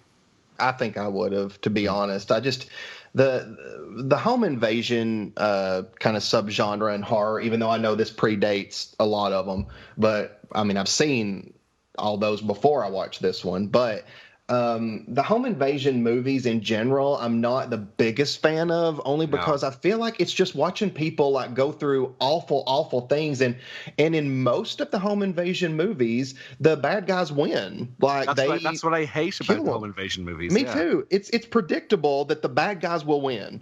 I'm not. And have you guys seen the preview for the new Strangers movie, The Strangers Prey at Night? The previews look really good, but and this isn't a spoiler because I haven't seen it, but I'm already thinking to myself, I'm like, well, they'll probably just kill this whole family and get away with it, just like they did, in the other one. I mean, and to me, I don't know. I feel like and I've probably said this already, but just to reiterate it, I feel like in life we see so much like injustice and people doing awful things and getting away with it. And it just stinks to me in a movie where it's sort of an escape from that. To see it there too. I'm like, in a movie, no, I want to see like, the villains vanquished in the end. I mean, or I want to see somebody escape it. Something like that. And that's what I hate about home invasion movies, is that for the most part, people don't escape. I mean, it's when you watch it, you're just going to watch a family or just a group of people get, tortured mentally and physically until they kill them, and then the end. I'm like, what? I don't understand what's fun about that. That kind of segues into movies in general, what you just said, Nathan, because a lot of people, when they're talking about movies, they diss on movies for the wrong reasons. Like they're like, oh, that would never happen in real life. Well, I'm like, if I wanted to, watch real life, I'd go outside or maybe even watch a documentary or something, or, 60 Minutes or something like that. When I watch a movie, I want to escape from reality. I don't care if it's not realistic and, in reality sense, as long as it's, as long as it's internally consistent, I'm not going to, fault it for that. I mean, I have done that a little bit. I have said, okay, now this is implausible, but I don't fault a movie just for that.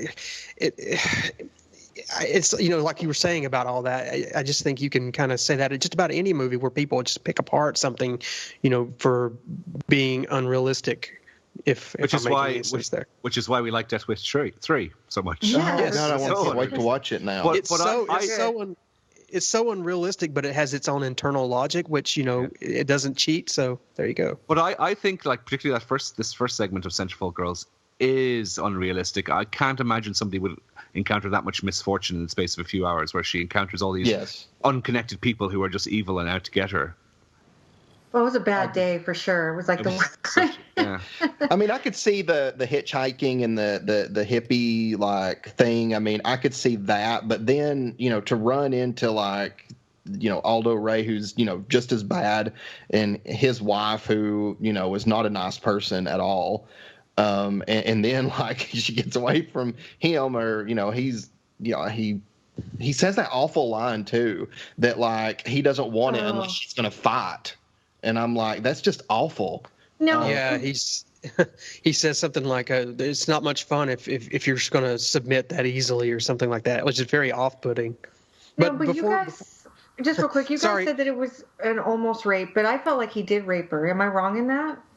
I didn't think he did. I thought that he was just saying that he didn't go through with it because she wasn't fighting, so it wasn't fun for him. Okay. Yeah. I mean, that's what I thought. I was also going to say, this movie reminds me sort of a precursor to another movie we've covered. Now, I want to try to avoid spoilers as much as possible, but it reminds me a bit of Innocent Prey, whereas how much stuff can PJ Souls go through with these men? Although this one is more, downbeat and mean-spirited, whereas that one, they kind of have fun with it in a kind of lighthearted manner, sort of. This one, they don't have fun with it, but yeah, I just wanted to kind of point out the parallels there with I want to point out talking about realism. With that first story of how many bad encounters can this girl go through, it really reminded me of Innocent Prey a little bit. And it reminded me of Gravity. Did anyone think of Gravity when they were watching this? No. Yeah, I did. Yeah. No. Because I just remember when I watched Gravity with my brother in the cinema, and we both came out of it thinking, God, how bad was that day? Because she just keeps jumping from satellite to spaceship to space station, and every time she encounters problems and things explode on her. And then she crash lands to Earth into a lake, and we think, oh God, it's probably going to be a shark now. Something's going to eat her. So that'd be awesome. Yeah, just a day of complete misfortune, which is what this poor unfortunate Jackie encounters. Yeah. Sorry, but that also reminds me of a thing we did on the forums about 5 or 6, maybe about 10 years ago. We, a lot of the members, I think Amanda and Nathan may have even been part of this. We basically wrote this slasher movie script. Like one person would write a paragraph, and then the next person would just kind of have to wing it and go off of there. And I remember I wrote the ending of this story that we did, these kids on an airplane getting picked off one by one. I wrote the very end was David Millay, BTK, who's been on the show before. I basically wrote at the very end, after going through all this stuff, he parachutes out of the plane away from the killer, and he lands in this cornfield, and then this the guy who owns the cornfield basically shoots it with a shotgun. So it's like, how much stuff can he go through? Excellent. Well, BTK can't win. No. Well, let's catch up on some background. And Nathan, as I stole your thunder, do you want to give us your extensive background? Very much will, Justin. Okay, good. Well, I'm looking forward to it. Well, at the credits, I was when I was watching the movie, I was watching the credits, and it had Miss January credited as Charlie, and that's it. I was like, oh, maybe she's like Cher. So I looked it up, and actually she was a stripper. Yeah. Well, Cher's a stripper. That's right. Sort of. Sort of. If I could turn back time video, she's just wearing a pair of pants, really. That doesn't make you a stripper. That does. Wow, what am I doing with you guys? Wow. Eric's being very libelous today. Yes. He is. Let's hope Cher's not listening. But Nathan, what else apart from the revelation about Charlie? Well, I've got a few other things to share with you. Francine York, she's in the second story. She didn't get along with Ray Danton during shooting. She revealed in a magazine interview that since her character wasn't supposed to get along with his character in the movie, it made the scenes in which the two argue and fight with each other that much easier to do. Now, I've got to say that with her character, when and we played that dialogue, when she gets off the boat and she's arguing with the guy that was, I guess, driving the boat, I thought that was hysterical. That was probably one of my favorite scenes in the movie. Best. Like, the way she delivers that. Scene for you. Like he's saying kind of nice things, like to help her out, but he's yelling about it. You know what I mean? She just starts going off on him. Have a good day. Like everything he says is like he's really upset.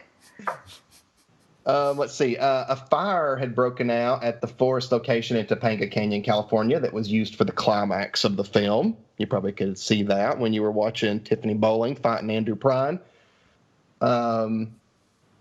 Janet Wood, who plays Linda in the film, she's the hitchhiker that has the hippie friends. She was also in Terror at Red Wolf Inn. She plays a model that ends up as dinner. So, Eric, if you want to see her get her comeuppance, I mean, she kind of does there. Yay. The old couple kill her and cook her in some stew. I think we see her foot later. Good. Oh, and Tiffany Bowling, who played Vera, the final girl, she was also a real estate agent victim in the 1987 slasher flick Open House. Oh. She got hung, unfortunately. She tells the guy, you go ahead, I'm just going to hang around here. And then when they find her later, she's hanging. So I was like, very literal. Oh, yeah. I see what they were doing there. Speaking of which, Open House is hilarious, by the way. It's so good. It's so good. That was Open House's joke of the week. So, yeah, Open House is hilariously fun if anybody hasn't seen that one yet. So that's the background that I have. Excellent. Well, thank you, Nathan. Amanda, have you got anything for us? Yeah, I want to start, and I'm going to try to do this, and I'm not sure can you guys see your screen? Oh, I don't know how to do this. Let's see. I don't know if anybody here is familiar with... No, don't do it. Do you know what I'm going to send? I'm sending it. No, I'm sending it. Well, Eric constantly uses his screen to flash his nudity, so... That's exactly what I'm doing, and hopefully you guys got it. I did. Yes. Oh, whoa. That was big. So I want to talk about Andrew Prine's penis, first of all. Which is just flashed up on our screen. Yeah. So, okay. So Andrew Prine, so in the 70s, Playgirl became a thing, and a lot of actors did Playgirl spreads, and spreads being the key word there. And you could either do a PG-13 layout, or you could do a more explicit layout. And some actors like Christopher George, Don Stroud, and George Maharis chose to do the full frontal thing. Whereas the first, I don't know if you guys know, but the first centerfold ever in Playgirl was Lyle Wagner from the Carol Burnett show and Wonder Woman. And he doesn't show anything. It's very PG-13. Fabian did a very PG-13, and they're really cool. But there was an offshoot magazine that came out called Viva. And Viva featured Andrew Prine in a really interesting sort of layout with animals and women, and his penis is enormous. It's enormous, guys. And every time I talk about Andrew Prine with people that aren't that familiar with Andrew Prine, I always have to talk about that. And so my big piece of trivia for the week is that you should Google Andrew Prine nude and get a full view of what I'm talking about. So when I'm talking about his pants in The Evil, I'm really talking about his pants in The Evil. Like, you know what I mean? Like, I can't stop looking at that man's crotch. But he's, and I've met him actually. I actually have my copy of Grizzly signed by him. He's a really nice guy. He's still incredibly handsome. I like him a lot as an actor. But anyway, that's my first piece of trivia for you. But the other stuff is not. Oh, Amanda, how dare you objectify men that way? I know, that's exactly what I've turned the tables. And we're going to body cut Andrew Prine, because the picture that came up here, I can't even see his face. Like, all I can see is the goods. And let's just leave it that way for now. But the other trivia has, so Andrew Prine did work heavily in television. And he had worked with the director, John Pizer, on several things. So it's interesting, on the featurette that's on the DVD, he says he worked with Pizer on 3 spaghetti westerns, but I couldn't find a record of that. But he did work on with Pizer right before he made the Centerfold Girls on a pilot that they shot in Spain, which is where Pizer was living at the time, called Heads and Tails, which was, I think, a comedy western. And he had done several episodes of a television show that Pizer directed called Heads and Tails. Oh, no, I'm sorry. It's called Wide Country. The pilot that never aired that he was shooting in Spain was called Heads and Tails. He did a TV series in the 60s called Wide Country, which was about 2 brothers working on the rodeo circuit. And Pizer had directed several of those episodes. So they had a long history of working together. And the co-writer of Centerfold Girls was named Bob Pete, and he was also a television scriptwriter. And I think that they like to use television people in exploitation films because they're very efficient, because a lot of television has to be done very quickly. And I think that they could work under the kind of schedules and budgets that these sort of films needed directors and filmmakers to work under. The movie was released in May of 1974. There's actually a surprising amount of documentation for this film. At the time, General Film Corp, who were either the producer or distributor, were a fairly successful indie company who had produced and released several B movies that did really well in the theaters, including Bonnie's Kids, which starred Tiffany Bowling, The Candy Snatchers, which also starred Bowling, and Detroit 9000. This movie was met with mixed reviews in the United States. And Kevin Thomas, who is a really noted critic for the LA Times, felt that it was pretty distasteful and just exploitation without sort of an end game to it. That's not the general consensus in other countries, though, and I'll get to that.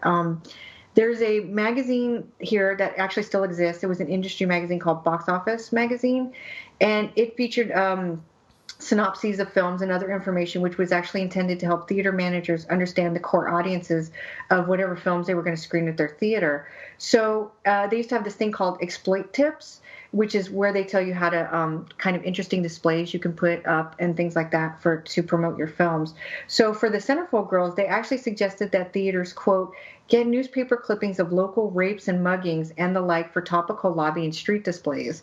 And I'm kind of curious if anybody did that and what that was like, going into a theater and seeing like a rape newspaper display, like local rapes. You know, I don't want to go see a movie and walk out and see all of the rapes that I might, you know what I mean? All the rapists living in my town. Like, I don't know that would sell the movie to me. It's crazy. Pardon me? It's crazy, isn't it? I mean, I know the exploitation manuals, they did them for a lot of films of the 70s and 80s, and they were ways of, you know, like the Happy Birthday to Me, like having a funeral display and things like that. But to go to the extent of actually having real life rape newspaper clippings in a lobby is you know, kind of madness, isn't it? And in this kind of, well, even back then, I would have thought people would have found it distasteful. Yeah, I was just like, that's not what I want to look at when I'm going to sit down for the movie. But and they offered the catch line for the Centerfold girls was, quote, a mad killer and his prey, the world's most beautiful girl. So that was, I don't know if that ever got used as a tagline for the film, but this was a tagline they suggested to promote the film.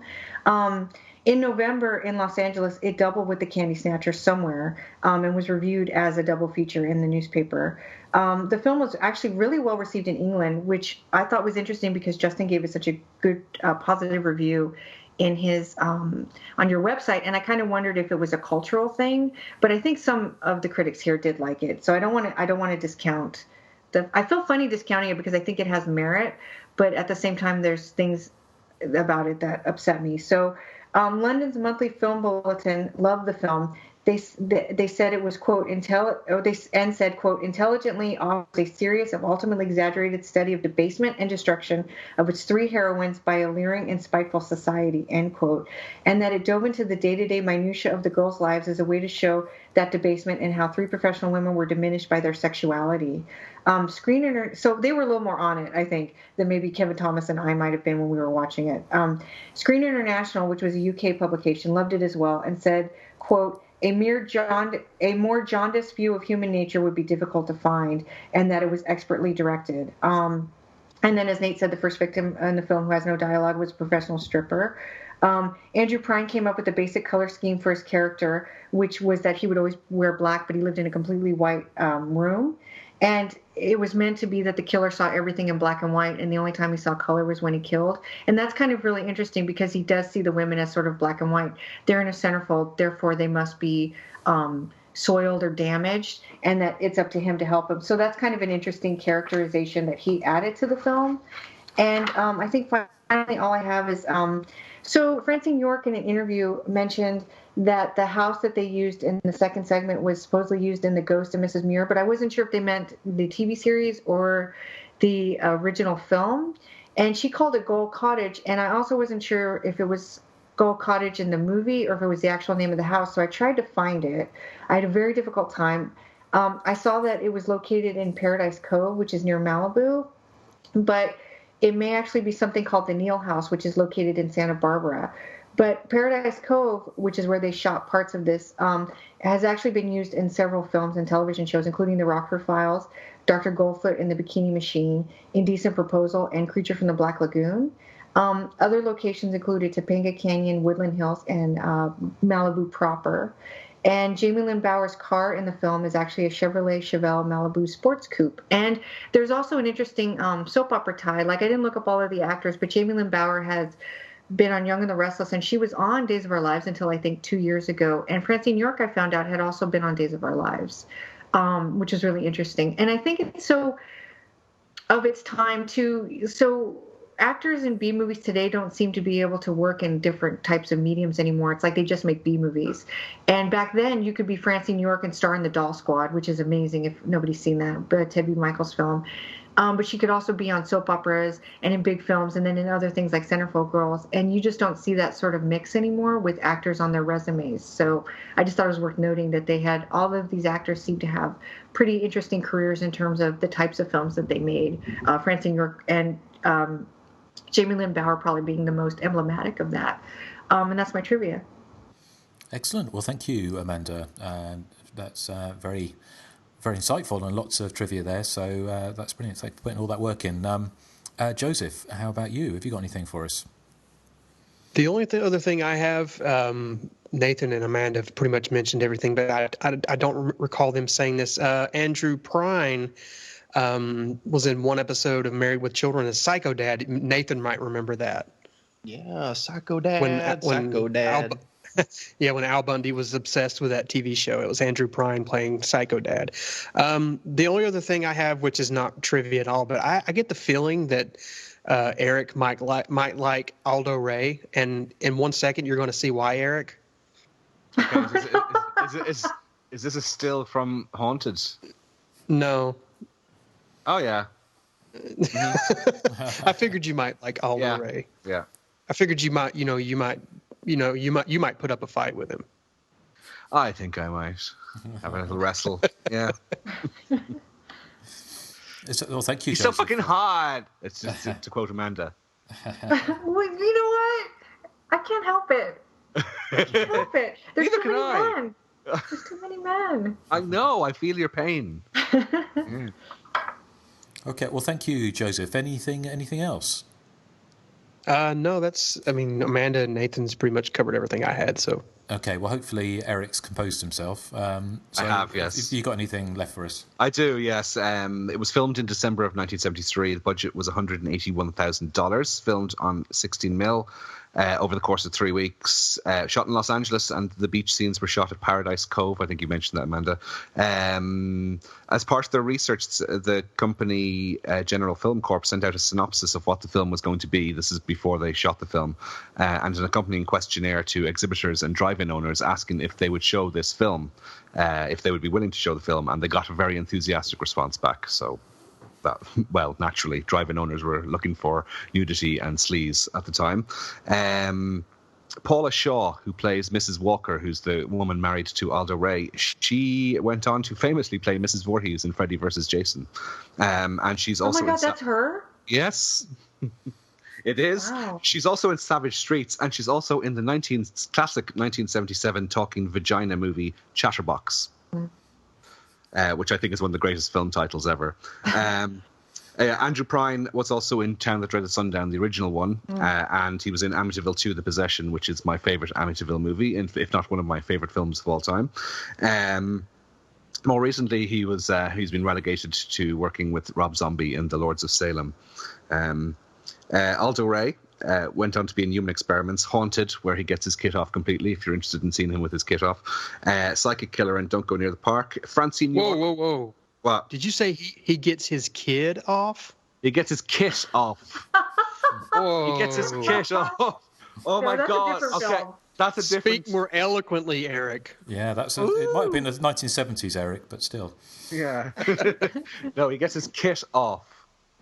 Yes. K-I-T. Yikes. His clothes. Is it really full? Ray Danton, I'm sorry, what's the actor's name? Aldo Ray, he did full frontal? Not full frontal, no, just chest and back. Oh, okay. That's not as exciting. No. But, Slim pickings. You take what you can get. That's what exactly, yeah.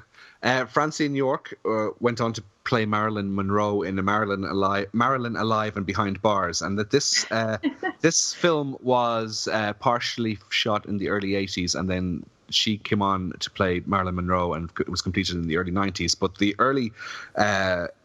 portion made in the early 80s was under the title Scream Your Head Off, and it went on to be part of Night Train to Terror.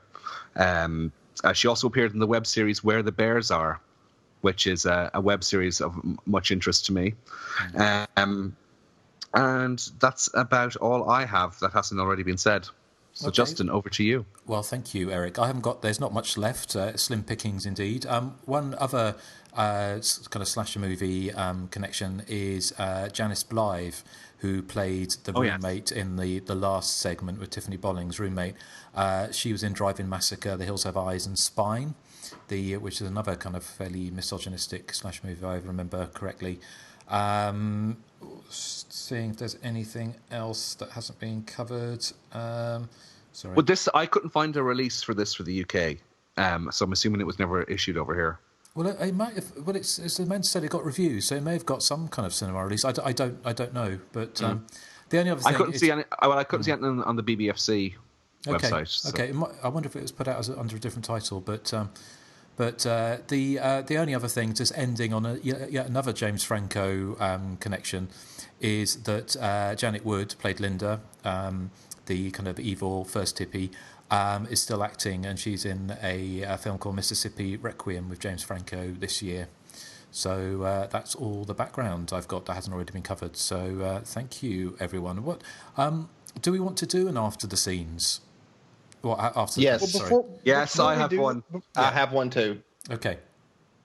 Before we do that, I just want to ask, Eric, do you have a joke of the week? I do have a joke of the week. Oh, do you want let's do that. Let's do that after the credits then. I just want to make sure you had one. Okay. So here we go.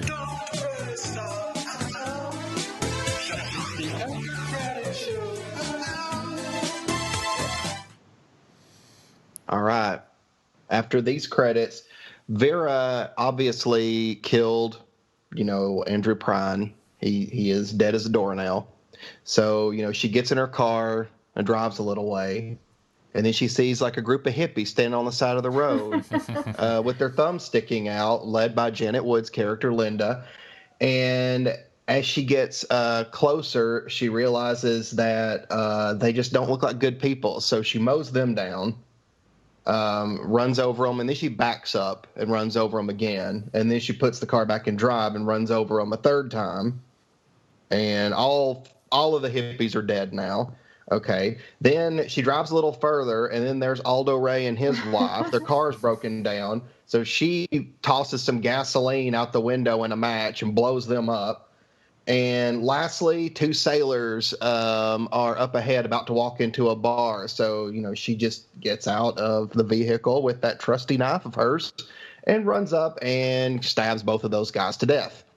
And then there we go. Perfect capper to the film. Wow.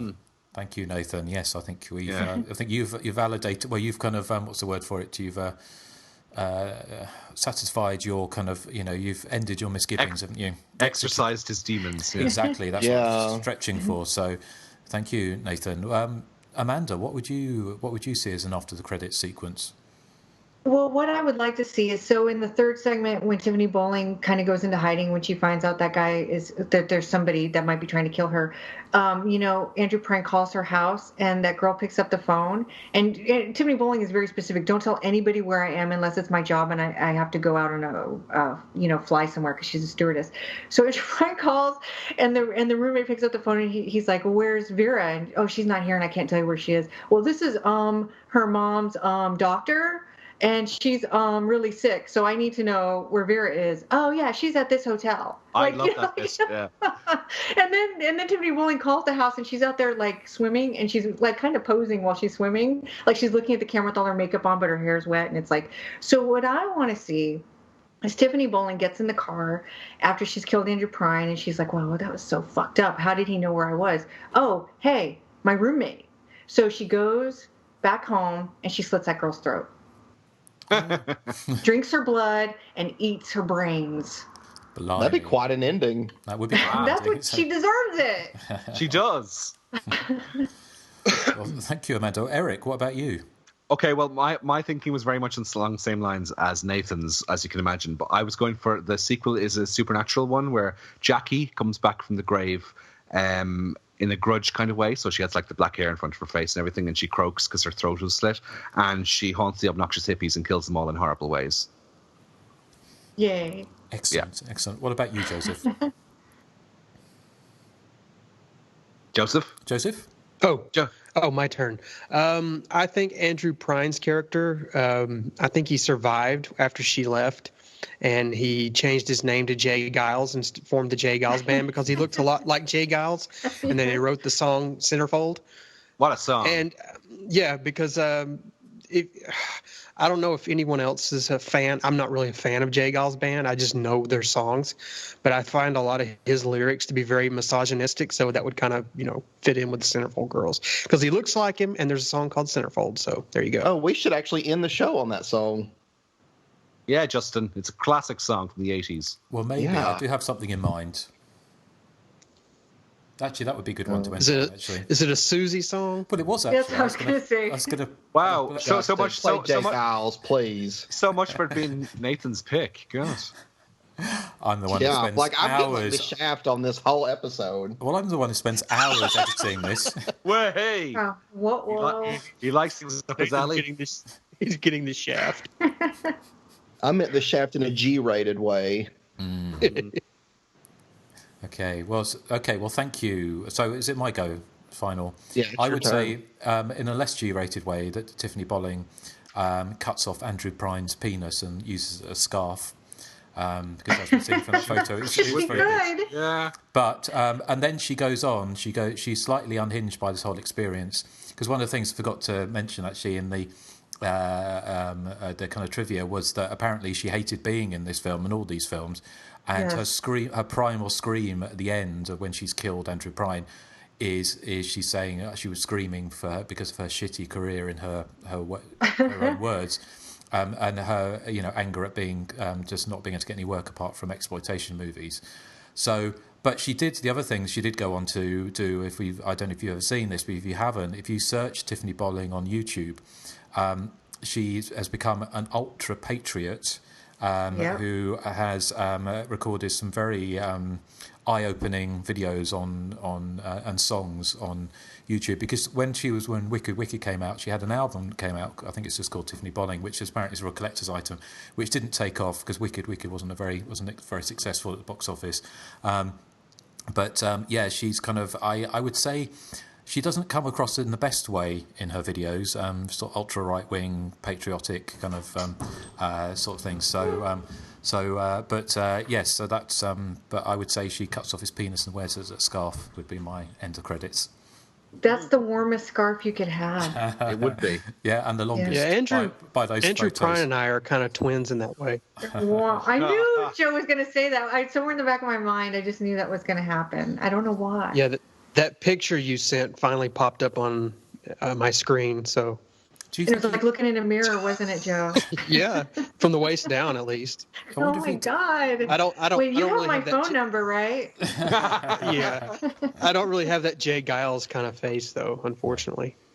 Okay. He is super. I have to admit, Andrew Prine is like ridiculously handsome, and he's still really good looking, and he's extremely charming. Like every time he's come to speak in LA, he speaks at the New Beverly. Sometimes he always has something interesting and fun to say, and he's very receptive of his fans and these films. I think he's just a great actor all around. Actually. Yeah, absolutely. Yeah. Excellent. Well, shall we do? Because I noticed the time. We're up to 2 hours so far, so it's quite a long one.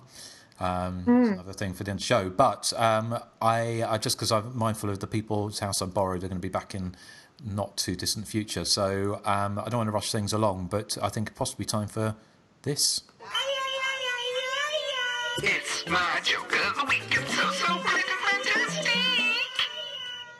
What serial killer guarantees to slaughter you within 24 hours? Andrew Prime.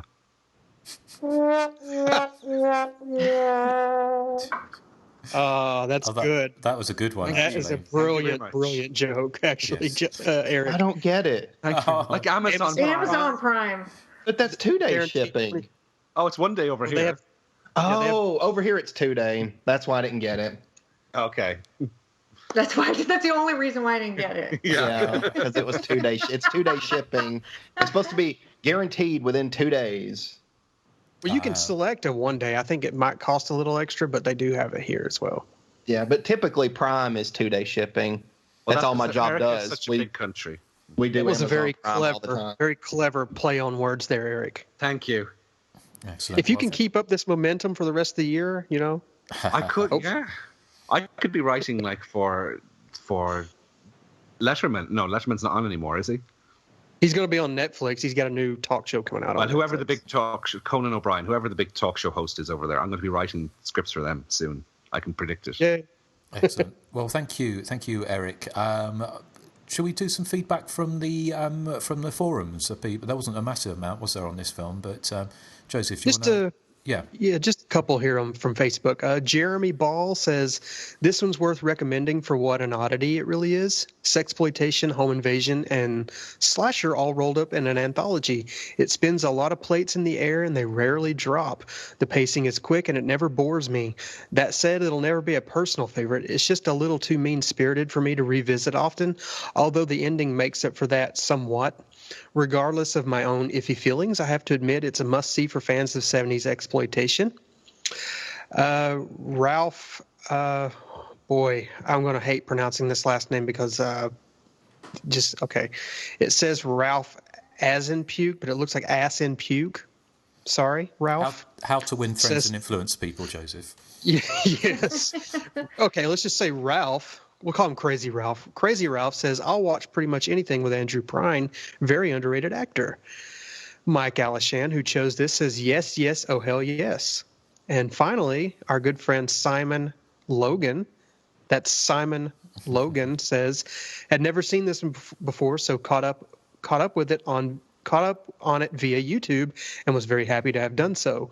As Jeremy Ball noted, it's a bit of a mashup between home invasion, sexploitation, and slasher, and has a strong Last House on the Left feel for me. At times, it was almost like an anthology movie with each Centerfold story separate from the one which preceded it. Trashy and sleazy all around, a great way to ring in the new year. And that's all I have. Excellent. Well, thank you, everyone, for writing in. And this is how to get in contact with the show. The content of this podcast was provided by Justin Kurzweil, Erik Thrillfall, Nathan Johnson, and Joseph Henson. If you enjoy our program and are willing and able to provide a donation, please visit us on Patreon and become a content-designated subscriber. That's patreon.com/The Hysteria Continues. For non-subscriber PayPal donations and general feedback, our address is the.hysteria.continues@gmail.com. To listen and interact, simply search for The Hysteria Continues on iTunes, YouTube, Facebook, and Twitter. Susie versus Toya forever. Joseph, I'm going to need you to change that because, well, I'm going to be starting to go by my stage name. From now on, I'm going to be known as Nathan DeBeau Marche. So you say it's provided by Justin Kurzweil, Erik Thrillfall, Joseph Henson, and Nathan DeBeau Marche. It's an insult to your family and to your God, but okay. Okay, and some feedback. You got some feedback, haven't you, Nathan? Yes, I've got a long one here. It says, hey. Just like Andrew Prine. Oh, yes. Yeah. It's a scarf. I just had to drop a line and let you wonderful directors of debauchery know. Oh, God, I love that word. Debauchery. I'm sorry. I'm all right. Back to the feedback. All right. Let you wonderful directors of debauchery know how much I love you and your fantastic podcast. I'm only on episode 22, but I have been listening at work pretty much every chance I get. Right from the start of discovering your podcast, I felt like I was amongst friends. Everyone on the show is extremely knowledgeable regarding slashers. But if that was all, I don't think the show would be as special. I think what excels the podcast is the chemistry between everyone that was evident from the beginning. I also love the humor as well as the good-natured heckling of one another. I was also wanting to say that if listeners like what they hear, they should definitely become Patreons. I took the plunge without hesitation, and now I can hear your thoughts on a guilty pleasure of mine, sorority babes in the Slimeball Bowl-orama. Don't judge. And deviating from the thing here, I won't judge you because that's an awesome movie. All right. That's so Justin, what was the name of that movie again? Yeah, Justin. Do you know it? Sorority bowls in a babe bowl, blah blah blah. It's going to be a clack classic. All right, so he goes on to say, I won't take up too much of your time, but like any good slasher, I probably will be back with another long-winded email. Thanks for all that you do. Your show brings me tremendous joy. I've discovered some real gems thanks to your wise decision to cover lots of obscure films. Bravo. A fan for life, Travis Davis. Thank you, Travis. Excellent. And you got great taste in movies, by the way. I might judge Travis a little because I'm kind of on the fence. It's an awesome film. It's very good. Excellent. Well, thank you, Travis. I've got one here from Aussie Andy. It says, "Good day, guys. Just listened to the Don't Open Till Christmas, and as the ep was released on my 47th birthday. Yes, I'm an old fart. Actually, it's not that old." Andy, I'm older than that. I choose to think of this as a gift from you all to me. I remember watching this movie and enjoying it back in the day at the age of 16, and it was overshadowed by Silent Night, Deadly Night, as you said. This got me thinking, what is your favourite Christmas horror movie? For me, it's a hard one. Wait for the charge of giggling to stop at the mention of hard things, Erik. There is this one, Silent Night, Deadly Night, as well as the more recent Santa Sleigh, which to me has one of the best openings to a movie I can think of. Happy Christmas and a very, very merry New Year to you all, from Aussie Andy. Well, thank you, Andy. I'm trying to think. I saw All Through the House before Christmas as well. I think that was on Amazon Prime, which is another Santa slasher movie, which is okay. It's quite gory, but has anyone else seen that one? Yeah. You mean and all through the house? Well, yeah, all through the house. I thought it had some really great dark humor, if I recall correctly, but I don't remember if I actually enjoyed it or not overall. But yeah, I remember. Okay, although it's that one, and I'm trying to think. Well, obviously, Black Christmas is, of course, the granddaddy of the Christmas horror movies. I mean, there's a lot of them. I watched Krampus again before Christmas, the one from the last couple of years ago, which is okay. I like it well enough, but I'm not entirely sold on it. What do you guys think? Oh, I love it. It's okay. Yeah, I don't remember if I've seen it or not, actually. I've rewatched it so many times just because I love it that much. Not really a slasher, but obviously I really loved Better Watch Out. Yeah, that's a good one. That's the one that was Perfect Neighborhood, right? With Patrick Warburton. Yeah, it was also called that. Yeah, that's so good. I saw that at Monster Fest when I was in Australia, and I loved it. I like To All a Good Night. Yeah. Oh, so good. That's so a good one. Yeah. And Christmas Eve always one. Sorry? No, I was just saying Amanda joined us for that episode of To All a Good Night last year. That's right, yes. Yeah. I did. We watched it this year too, but I only watched half of it. We kind of are obsessed with that Australian girl that lives at the house, and whatever her name is, the house mother, caretaker, whatever you want to call her at the house, she makes stew, and then the Australian girl is like, could you bring me my Chanel? And it's like, yeah, I have to have Chanel while I eat stew. It's like, I like to have that mixture about me, the stew smell mixed with my Chanel No. 5. I think you mentioned that when we recorded. I think so. I vaguely recall something like that. But I was going to say, when you guessed it on that episode, I think Erik won that quiz, but he did not win the last quiz. Oh, shut up. He was bested by Justin big time. Yeah, I know. He was destroyed. I'm crowned leader at the moment. Yes, Yeah, because you're crowned like a queen, because you're a queen. Oh, Erik. Big, stupid, screaming queen. Well, okay. Well, thank you for writing in, and you know how to do that. And say, as we mentioned, the Patreon pick for next time is going to be Exorcist 2, which is Erik's pick. Yeah. You want to tell everybody what Nathan's next pick is going to be? Yeah. Yeah, if you want to do that. Well, I think we're going to go whatever. No, what have you done to Solange? That's it. Yeah, that's it. So we're going back to the Giallo for our next pick, and I'll let Nathan go first if I remember. You won't remember. I won't. You can remind me, can't you? I won't remember. You won't remember either. No. Justin, I partake in certain vices that's going to make me not remember. Oh, that's good. That's useful. Yeah. He's more along the lines. He's one of those in the moment rhubarb ladies. I'm very in the moment. Yeah. And actually, I was kind of glad you did it because it gave me a chance to, like, you know, be all rhubarby. Well, no, that's good. And now you've got your. Ooh, I'm the rhubarby. I like that. You've got your new name, haven't you? It's Nathan Bidet Delou. No, it's de Beaumont. Bidet de Bidet de I was going to say, that's me.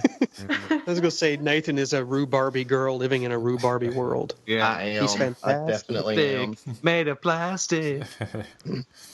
Well, thank you. Well, let's also thank to Amanda for joining us. Thank you, Amanda. It's always a pleasure. Yay. If people... And Amanda, I accept your challenge, Amanda. I'm going to try my best. Oh, I hope you can make it, and Nate too. Is this Amanda? Is this to penises? I just want to say that you always raise the level of the podcast every time you're on. Aww, I'm the joke of the week. Yeah. You did something similar. You did something similar with Michael Ferrari, and that's just wrong, Erik. What did I say to him? You made a joke about his last name, Ferrari, the car, something like that. It's just awful. Well, Amanda, if he drives us all crazy. Oh goodness sake. Amanda, if people want to find out more about you, which I'm sure they will do, what are you up to, and where can they find out more of what you do?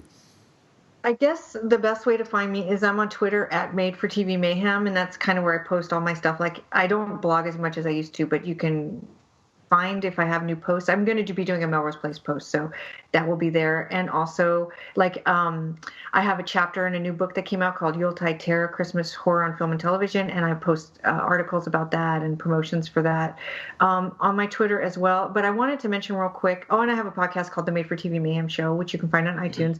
But I wanted to mention real quick that one of your past guests, Gore Blimey, has a really great podcast called Trilogy of Terror, which Eric's been on. Yep. And he invited me on, and we did a 2-part retrospective on Ghost Story for Christmas, which is, the British anthology. I guess it's an anthology. They would show one a year in the 70s. And we did the first 6 for Christmas, and they're currently on iTunes. And it was really fun. And I'm not sure how I came across because I'm not that familiar with Ghost Story, but Gore Blimey always keeps things interesting and fun and lighthearted and rude. Yeah. And rude. He's super rude, which is part of the reasons why I love him. But anyway, if you're still wanting to keep the Christmas spirit going, I think you should check those out. It was a lot of fun for me to record with him. And that's it. Excellent. All right. Well, thank you, everyone who's been listening. Thank you. And if you're not a Patreon listener, we're getting close to the drunk cast, the Demons 1 and 2 drunk cast. I think there's only 15 more people to join in the party. So if you do fancy throwing a few shekels our way, and you may have, I don't know if we spoke on air about this, I don't think we did, but there was some kind of strange changes at Patreon which they've reversed, which would have cost Patreon donators a little bit more money, but they've reversed that decision. So it's back to how it was. So, if you'd like to support the show, then we'd very much appreciate it. So, yes, we head off to London via Rome and back to the 70s yet again with the fabulous Fabio Testi next week. He certainly has Fabio Testes. Yes, I bet he does. He's gorgeous. Well, Erik, that was your joke of the week. You can't reuse that. I've ruined it. You've ruined it. That would have been a good joke, Erik. Yeah. Yes, you blew your wad too early, Erik. Yeah. I did. So I hear that's a problem for you a lot, actually. How dare you? Well, thank you for joining us, and thank you ever so much again to Amanda. And we'll see you next time. So say goodbye to the good people. Bye, y'all. Bye. Goodbye. Bye.